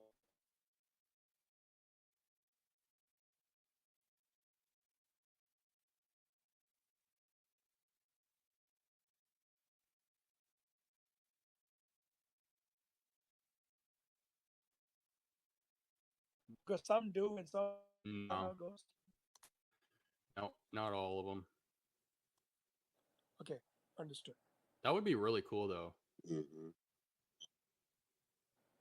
if they shipped the owner a physical one of one. Yep. And then let me ask a further question: if the digital is sold, should the physical be given away along with it? Should we price such a way that the physical comes with it? I feel like that should be up to the person who owns the piece. Sure. Yeah, Thanks. that's just my opinion, but Makes sense. Um, any collectors of VeVeVibes Ron English? We do have another record dropping. It's gonna be record number 3, Ascension. Cover is kind of sick. A little UFO action and classic art action. And this is gonna be dropping Saturday, September 14th, 8 a.m. Pacific time on the VeVe app. You could go to blog.veve.me/post/vibes. Check out the article, but a quick breakdown. So you got looks like 3 different rarities. I guess it's like the other drops. You have the gold, the platinum, and the jukebox is there in the article. So maybe it's just okay. So you have the original, which has like the crazy artwork. It's like an album cover, and then the other 2 are like gold and platinum plaques. So yeah, list price is $6.99. There's 600 editions. Um, Looks like you have common. The gold is considered an ultra rare, and platinum is considered a secret rare. So yeah, $6.99. As far as the commons is 1,200. The gold, which is the ultra rare, is 600 editions. The platinum, which is the secret rare, is 200 editions, and the drop price is $6.99. Man, first edition for public sale with the commons is 41, with the gold is 41, and with the secret rare is 21. This is part of the Ascension, the Rabbits collection. So, what do you guys think? Any of you guys already have like jukeboxes and have collected this stuff or going for drops for this? I have the jukebox. I have the first record. I skipped all the others, and we'll skip this one as well. yeah, I'm the same as Guri. I think when they first dropped the jukebox and they the Medium article read $6.99 for the music, and I think they also used the words like routinely. They were going to be dropping music routinely moving forward. Um, I definitely expected them to be dropping music like way more often than they are. I thought it was going to be like another comic thing where they do like new music record every week or something like that, or every other week. Um, so I really hope that they start dropping some more music with some other artists as well. I'm actually working on a thumbnail right now for music. I got Black Panther with Marshmello taking a selfie over here, but yeah, I think more artists, more variety, and then them dropping music more often would help the category a lot right now. I feel like music's just that genre, or one of the genres. It's the same as sports on VeVe, where it's they introduced it and it just kind of disappeared. And it's the same artist, and when they announce another song belonging to Ron, there's not really any hype there. So I think they need to introduce someone else. Not like a shot at Ron or anything, but I'd love to see more music. I don't know how you guys feel about that, but Yeah, same here. I mean, I love music, but I mean, it's cool we have something, but I think like different variety, different artists would be better. Yeah, I agree. As a musician, I'm just hoping that it, is just a prelude to bigger and better things. I think that if there is any further expansion as far as working with independent artists and just different things, it'll probably come through the VeVeVerse. So I think it's just a matter of time of figuring out, where it's going to go, and where it starts may not be even where it ends. So as the technology evolves and these spaces evolve, who knows what's possible. But yeah, I think it's a good start, So like Josh, I was hoping it would be a little more frequent. Like by now I would have thought we would have had all the collectibles out or records out by now, the way it initially sounded. Like you guys, I have the jukebox, I have I think just like the common or something like that, nice mint number or something. But yeah, holding it down, man. I didn't go for this last drop. I don't think. Not sure if I'll go for this one either. But I do like that common cover. So at $6.99, I might. You know what I mean? I like the edition size of it too. Um, and I'm trying to support Ron, man. I've been trying to get some of his pieces in my vaults and stuff. So I've been working on it. You know what I'm saying? Feel kind of funny, going in the man's part. First year I go to Comic-Con, I met him in person. I'm sitting there talking to David for a minute. And he's like, "Oh, do you know Ron?" And I'm like, "No, I never met him before." So he takes me over, I meet Ron.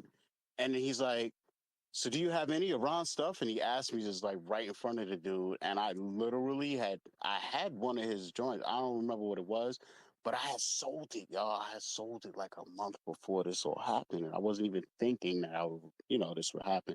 So it was kind of crazy. I kept it real. I was like, "Nah, man, I sold it." It was just like a weird moment though. I was like, "Damn, man, I feel bad." Because it was almost like a pre-qualifying question. Like, if you say yes, you'll get a promotional card, special Ron English shiny collectible list no one has. You are at Comic Con, a place known for doing secret drops, so you might want to lie.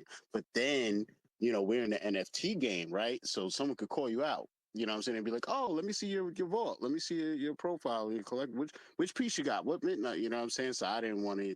Yeah, I didn't want to risk it, man, for biscuit. You know what I'm saying? But What um, a way to put you on the spot, though. yeah, man. You know what I'm saying? David really did it to me, man. He got me good, man. But he gave me I tried to get a VeVe logo, and he was like, "Nah, I can't do it, man. We on the, we're sharing a joint with Marvel." So he hit me with the black card, and then when I scanned that ended up being that VeVe New York poster, So that was dope, and then yeah, man, it went all full circle. Second year I go again. I see David and Ron. So now Ron English has his own party. So now I'm like, oh man, I gotta have something. You never know what'll happen at the door. They might ask you to flash the Monopoly thing because the Monopoly piece, the man can't. So I was like, oh God, I gotta get something right. So I made sure I had that. And it was a totally different experience this time. I run into David, right? So I'm sitting here like, oh man, it's crazy. Like I'm about to just like he was in the club part of it, right? So I walk in there, it's all dark and the lights is flashing. And he's like in the cut at the time. You know what I'm saying? Where it wasn't a lot of people like flocking him at this moment. So I was with my man Steve Freelander, and he's like introducing me to people, Mr. Rolex. All these people had spots already, so they were like posted up on the outskirts. It was all dark, and they just telling me their people doing their thing. So he brings me over to David. I'm like, yo, I gotta get a picture with David, man. This is crazy. Cause I had a little video with him last year. Didn't come out too good, so I never put it out. But we, took that little picture of me, him, and Ron English. They were doing that like at the booth, like a picture with you and them too. So I come up to him, you know what I'm saying? And I'm like, yo, what's up, man? Dr. Strange. He's like, I know who you are. He's like, can I have a picture? And I'm like, what? you want a picture with me? I was like, of course, man. You know what I'm saying? So it was just funny how I came on full circle, man. Try to get another logo, man. So they didn't get it. You know what I'm saying? So not in the Cool Kids Club yet, but I'm going back again this year. We'll see what happens, man. Hey, they say third time's a charm. Hey, law of average. Yo, that's what we're gonna title this on YouTube, man. Josh said, Select "Lord, for the night. I had to say it. I'm sorry. I love But also, this just in. MC is not the VeVe account. They're both in the space at the same time. I don't know. I ain't going for that, man. There's such thing as having two phones. I mean, come on. It's his That's true. burner account. Yeah. I think it's the same person. He's got his PC running and then his phone. Right. We're on to you, MC. Yeah, Well, either way, I've seen MC disappear and VeVe account show up like 3 seconds. right. Yeah, in the live streams, right? But I've seen both accounts in the live stream too. Either way, I just want to say thank you for coming through the space to VeVe Digital and my collectibles, man. Whether it's one person, 5 people, appreciate them being up and rocking out with us, man. So it's 12:45. We got about 15 minutes left for the show. Anybody wants to come up, you can. I definitely have not hit even close to all my talking points. I guess I over prepped, but not really. You know what I'm saying? Really, all I had left to talk about. Glad I was able to get through the VeVe drops and everything. They got a lot coming. I did want to talk about James Earl Jones a little bit about John Cassaday, you know, people we lost this week. But I'm gonna just keep the vibes high, man. You know, but I was gonna mention how you know, for me with James Earl Jones, I'm a '70s kid. I'm a '70s baby. I actually, you know, grew up, you know, as a kid in the '80s. But even in the '80s, you know, you had a lot of like kung fu, black exploitation movies and stuff like that. Like James Earl Jones was definitely the man, you know, before he really got ingratiated into Hollywood more. You know, I grew up on old school black flicks like Claudine, which a lot of people may not know. Um, Co-star in that is world famous Diane Carroll. You know, so you're talking '70s, man. And it basically exposed the like intentional separation of black families during the beginning of welfare, child support era, and stuff like that. Really heavy film. Um, if you know, if anything, go check out the trailer. You know, you get to see how like trailers have evolved from then to now. A lot of them had like that voice that Casual does. You know what I'm saying? They would always pick like 1 or 2 people to do like every movie trailer, and yeah, they were just different, man. So I was gonna play that trailer, but yeah, it was just crazy for me. You know, when Star Wars came out, I didn't see it in the movies or anything. I was real young. But by the time it was on TV, you know, you're at like that age of 5 or 6 where you could actually watch something, process what you're seeing.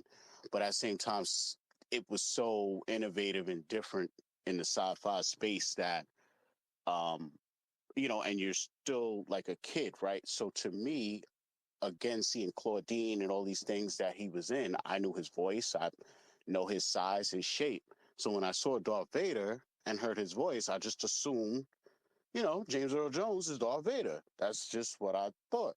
So it's crazy, you know, when you get years later, now I'm even a little older, but still young, and not understanding, because, you know, at that time, you still could turn on the TV and see a show from the '70s that was in black and white, like I Love Lucy or Little Rascals. So we're not talking like super CGI'd out where we are now. That was like one of the first movies doing like crazy stuff.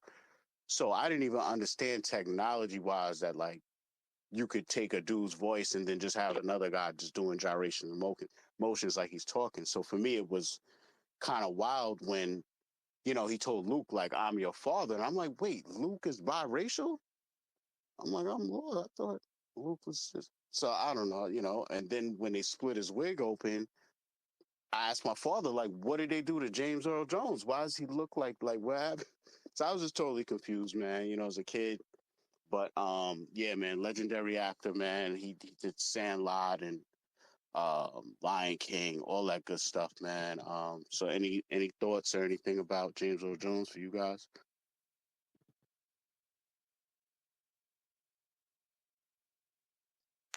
yeah, I'm gonna miss that guy for sure. It's been quite a pleasure to watch him on YouTube over the years. Uh, represent various topics, and I don't think I realized that it was him playing at least the voice of Darth Vader, like much, much, much later. Didn't put two and two together. So totally bummed out. But I also think that he had a good life. I feel he had a long, he's 90 some years old. Is that true? And if he, in either case, I hope he did not suffer in the end. But I'm glad that he got to share some of his creativity with all of us in this world and leave a mark. He will be missed. Absolutely, well said, man. Definitely a legend, just legend, man. Real quick, unless anybody wants to say anything about Mr. James Earl Jones, I was gonna move on to John Cassaday. Significant loss in the comic book community with his passing. Comic book artist, he did Astonishing X-Men #1. Uh, that comic is on the VeVe app, and he's done some other ill work as well, man. So rest in peace, shout out to him as well. I'm not sure if you guys are familiar with his work, but I wasn't really too familiar. But once I saw Astonishing X-Men #1, I knew what it was. So yeah, man. It's basically a little bit of that, but to hop into some other projects really quick, we had a drop on Elmon X. Not sure if that sold out, but it was a Van Gogh piece called Skull of a Skeleton with Burning Cigarette. I'm gonna just run through these last two projects, and then we could double back, and you guys let me know your thoughts on them, and if you went for them, want to go for it later, whatever the case is. Also on Candy, right? Believe this was September 11th. They had two epic DC3 drops, Robin Lives and Kryptonian Age #4. D, I know you guys spoke on this on your live stream, Real and Common podcast. That drop was only 1,000 edition, and it dropped the same day in store, which is interesting. And that was dropped for $9.99. And on the 10th, they did a power pack drop. You guys covered that as well, D. That has 5 Detective Comics and a Batman Full Circle #1 for $9.99, I believe. And then lastly, we have Cryptoys. They just had a live stream on their YouTube today where they went over details on their new Toykin market. And they also have a little teaser on their X page that shows they're going to have a new Disney series dropping. The Mickey and Friends dropped, and video shows a hand with a white glove knocking on the door. I don't know if you guys have any guesses who's going to be involved, what characters are going to be involved with that next drop. And as far as McFarland, they look like they have a Robin. It was a 7-inch scale. It looks like they also had a Joker too. I think that's like a Jim Carrey, that variant. I think this is like a digital drop.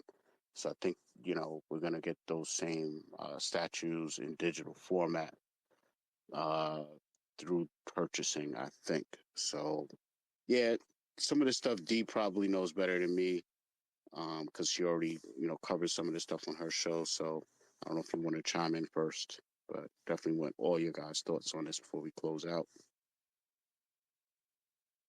Yeah, a lot of stuff. I try to pin them as you were talking about them, so I Yeah, don't a find lot. Thank you. anything. Yeah, I didn't for the Cryptoys thing. I didn't really catch much of it, or kind of almost the whole thing, because I was doing other stuff. But I'm gonna have to go back and re-watch since it was on YouTube, so it was recorded for anyone who is interested in rewatching that. But were you in the space?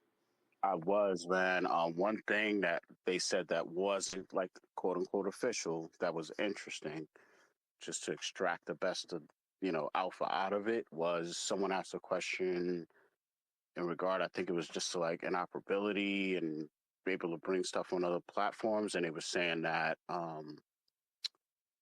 that's part of the reason why they allowed the teleportation aspect to exist they were saying like that would be the hardest part of the process involved with their IP even being on a platform like Sandbox. Someone literally asked about Sandbox, and they didn't say yes to Sandbox per se, but they were just saying that that teleportation technology is the hardest part of making it happen. The part from here would just be figuring out who to partner up with, and what makes sense and what might be a crowd favorite or whatever.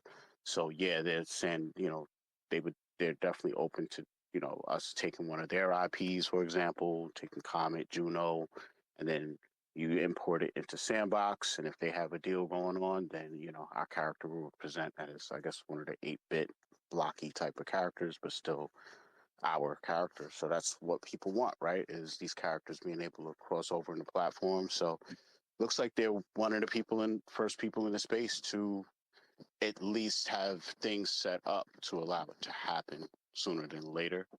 So I think it's just a matter of them coming together with another entity and making it happen. It could be Fortnite or something, for all we know, one day. Oh, that's pretty cool. Okay, I'm definitely gonna have to go and rewatch after this. That is cool though.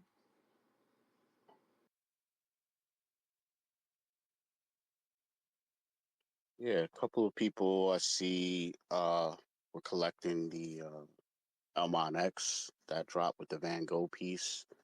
Definitely looked interesting. I wasn't familiar with it, but definitely opened my mind up more to like what they could possibly have, overall, just moving forward and stuff. So they definitely had some iconic things drop. Yeah, I feel like for the Elmon X, I don't have any of the pieces, but it provides also like a learning experience for us because they do a lot of like historical stuff when they drop their pieces, and I think for the most part, I think they always like sell out on their stuff. Yeah, because there's not usually a lot of editions. Yeah, they do a really good job with their stuff. Most of the drops sell out, I'm pretty sure. I don't have like a big collection or anything, but for a piece like Van Gogh, I'd expect it to. Yeah, and they have that AR capability too. They're dabbling with like a bunch of stuff. But yeah, they have that AR card that they just released. I think they're doing an AR t-shirt with that same drop. It's with Nathan Walker, who's on VeVe as well. But yeah, clothing's just a start with all that stuff too. Mm-hmm. Very interesting. D, any guesses on who's going to be, because they didn't really give us any details, any idea who's going to be part of the next Disney collection with Cryptoys? I think Goofy's going to be in there. Yeah, me too. I think it's Goofy, Daisy, and who did I say? And Donald. Hmm. Yeah, that would be dope. That would make sense too. And I'm not sure who the chase character would be. I was thinking either Figaro or Pete, but at the same time, for the first drop that they did, it was another Mickey, the Sorceress Mickey. So I don't know if they'll do something kind of the same or change it up a bit. Right. Very true. Very true. I guess we gotta wait and see what is to come. Very And good. I don't. Do you know when that's supposed? I don't know. What No, did it say? nothing formally announced yet, I don't think. Okay, it just said it's coming. So I Yep. guess we're stay tuned. It's imminent, around the corner, soon, soon. Yeah. They're gonna be, well, they just got done vaulting Boba Fett, I believe. So yeah, man, they got a lot going on over there right now. It's a whole lot. But we are coming up on the tail end of the space. I appreciate everybody for coming through. This WebV Wednesday, number 74, hosted by your man, Dr. Strange, filling in for the host with the most, legendary Osmond Collects. out the country, back in the homeland, down under in Australia, visiting the fam. So I just came through to hold it down, man. You know, so much going on in the space with VeVe and all these different platforms, man. Still had to come through for the people. And I appreciate everybody coming through, man. It's a lot of people in the house, man. See King Nino, MC, Nano, Millie, all the usual players. Justin's here, Matt's here, Watt Manis. Man, so I appreciate you all. Mahalo, Smurf Dabs, Moon, my God, Mr. BGX, True Tech. Yeah, man, I could sit here all night and shout everybody out, but I appreciate you all, man, coming through the space. So, any parting last words, you know what I'm saying, from you guys? This is the WebV Collective. Real quick. This is what we're here to do, man. Every Wednesday, we're just here to chill, nerd out in the space. You know, just vibe out, talk all these fandoms and collecting digitally physical movies, whatever's going on in the space, man. But yeah, any parting words before we end the space, guys? Oh, go ahead, Josh. No, go ahead. Oh, thank you. Oh, wait, we have one person coming up. Nino's coming up, but Hey. just wanted. Can you hear me? Yep. Okay. Yeah, I just wanted to say thank you for hosting the space, brother.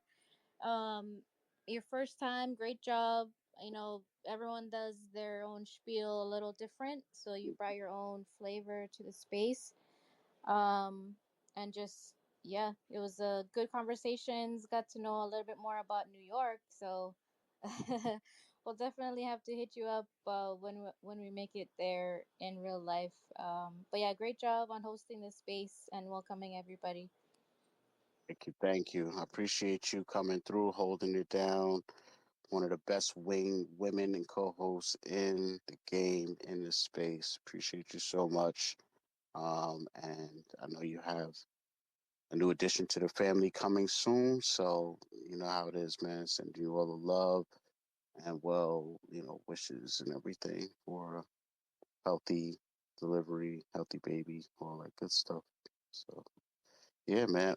King Nino, my brother, stepped up in the space. Was good. Ooh. Oh, yeah, we live on Wednesdays. Shout out to you, Doc, for holding it down. Osmond ain't here. He out of town, out of state, out of country, holding and doing his thing. Queen's in the building. You heard me? Ooh. Just had to come up live, said you did your thing. It's September 11th. Now we September 12th. You know what I'm saying? Time has just passed. I want to give a big shout out to D for holding it down on the co-host thing. I'm going to be live on the Uncommon podcast Friday the 13th. You know what I'm saying? So shout out to Hanano, shout out to D. Everybody tune in. We're going to be talking VeVe. We're going to be talking comics. We're going to be talking how I'm getting my weight up. I did my 10 push-ups. I'm looking brolic. You know what I'm saying? So we out here. You know what I mean? You did your thing, Doc. I just wanted to tell you, thanks for holding it down. This thing was fun. This thing was entertaining. And I like it. I like it. I like it a lot. And I like this look for you, my dude. Oh wow. Yo, thank you, man. Much love to you, bro. You know how we rock, man. I really appreciate it, man. I have no idea what I was doing. You know what I'm saying? I didn't even know how to tweet this up and set this up right first time. So all I can hope is you guys enjoyed it. Felt good. Maybe I'll do some sort of space of my own one day. You know what I'm saying? Who knows what will happen after this? But Nino, we gotta talk, man. Because if it wasn't for Nino, man, my experience last year at Comic-Con wouldn't have been what it was, man. And we didn't even plan. Like I met him for the first time ever 2 years ago. Same time as I was meeting David. A matter of fact, Nino was there. We met, realized we're in the same area. LI, he's Queens area too as well, and didn't plan it. But last year we just seen it everywhere we went. Like we would be there at the same time. I'm like, oh snap! So we just end up hanging out every time. But this year we gonna plan it out, bro. We planning this one out because I know you going. We live too close not to go, right? So let's get it popping, man. You already know. You open your own space. We already know the music's gonna be popping. You know what I mean? And we're gonna get it on. Oh hell yeah, it's Comic-Con time. You know, it's go time, it's game time, Super Bowl. Not like us, it's gonna be popping everywhere. We're gonna be hearing that thing coming off the horses on the carriages. It's gonna be live. Yes, sir. Yes, sir. So yeah, we gotta chop it up in the DMs on that. So yeah, yeah. Any last words? Anybody? Anybody want to say anything? Appreciate the space, man. Awesome space for first time hosting. I think D put it in the best words. I can't kind of say it better than how she said it. But yeah, no, keep up the awesome work, man. Hopefully more you get to host in the future, and I'm sure I'll probably chat with you on Sunday. Appreciate everyone who hopped up on stage and contributed to the convo. Thank you, brother. And I appreciate you always coming with the dope content, keeping it consistent. You know, I've always consulted with you outside of this space, and you've done nothing but help me out, man. So I appreciate everything, and I appreciate you coming through, man, and being able to hang in at the whole space, man. Your support, all that good stuff, man. Love what you bring to the convo, always, every time, bro. Skottie. Hey, I just want to say thank you, Doctor, for holding the space down. And D, thank you. Josh, love the video about the cars and the vehicles and the different speeds, and just gives me the FOMO of what I don't have. I'm like, I gotta get one of those fast cars. But thank you for doing that video. I appreciate it, and I appreciate all the others that are listening. So thank you, and catch you guys some other time. So dope. Thanks for coming through, Guri. I appreciate you as well. And the other people that came through came up to the stage and spoke VeVe Magic. Non-Fungible Wonderful came through and spoke in this space. You know, we went over some AI, some music talk, all types of stuff. So you guys look out for this episode. We're going to tweet it out when we upload it to YouTube in a couple days. So if you missed that combo, do check that out. Do keep your ears to the streets because me and Non-Fungible Wonderful are working on some things. Might even do a show during New York Comic Con together. I might do a solo show too. I don't know what's gonna happen, man, but just keep your ear to the street, working on some projects, you know, and I'm trying to get the community involved. So a lot of people that we all know and love are gonna be involved with my project that I have coming out. And so I'll keep you guys posted on that, man. But yeah, I don't know. Nino, you had any last words? Oh, we keeping it live. Smoke what you got it. Drink if you got it. Everybody get a good night's sleep. Say a prayer for everybody that lost somebody on 9/11. Comic-Con is right around the corner. We got a lot of drops coming. Things is getting more heated up. Things are getting more interesting. MC, I like what you're doing. Keep up the good work. And let's keep it rolling. Come see us on Friday the 13th on the Uncommon Podcast. Tune in to Work V on Sundays when it's popping again.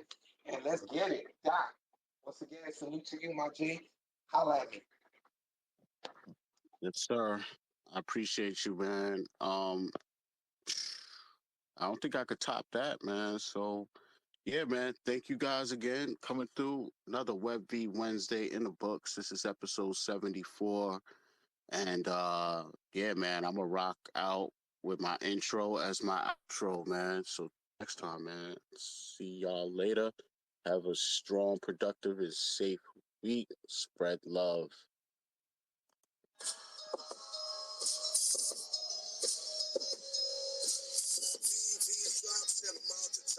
Film time to TV, watch band around. Community strong, yeah, we got that line. VeVe Wednesday, make it way around the block. Catch us on YouTube, the VeVe Collectors, with insights so sharp, the intellect perspectives from superheroes, to market highs and lows. From breaking news, making sense of all these shows. So tap in every week, don't miss a beat. With Ozman and Dr. Strange, quick bringing heat. Ozman collects on the mic. Web Wednesday's sight. But Dr. Strange by side will take flight. Live on Twitter and Spaces. Tune in tight. Some cryptos from the fallen. Watch the market night. VeVeVibes and the market top. Film time to see watch Fandom Rock. Community strong, yeah, we got that lock. Web V Wednesday, making way around the clock.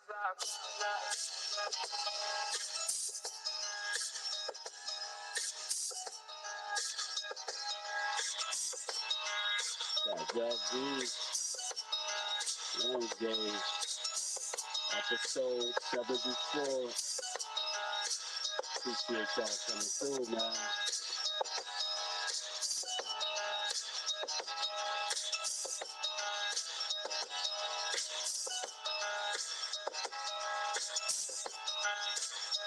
Produced by yours truly.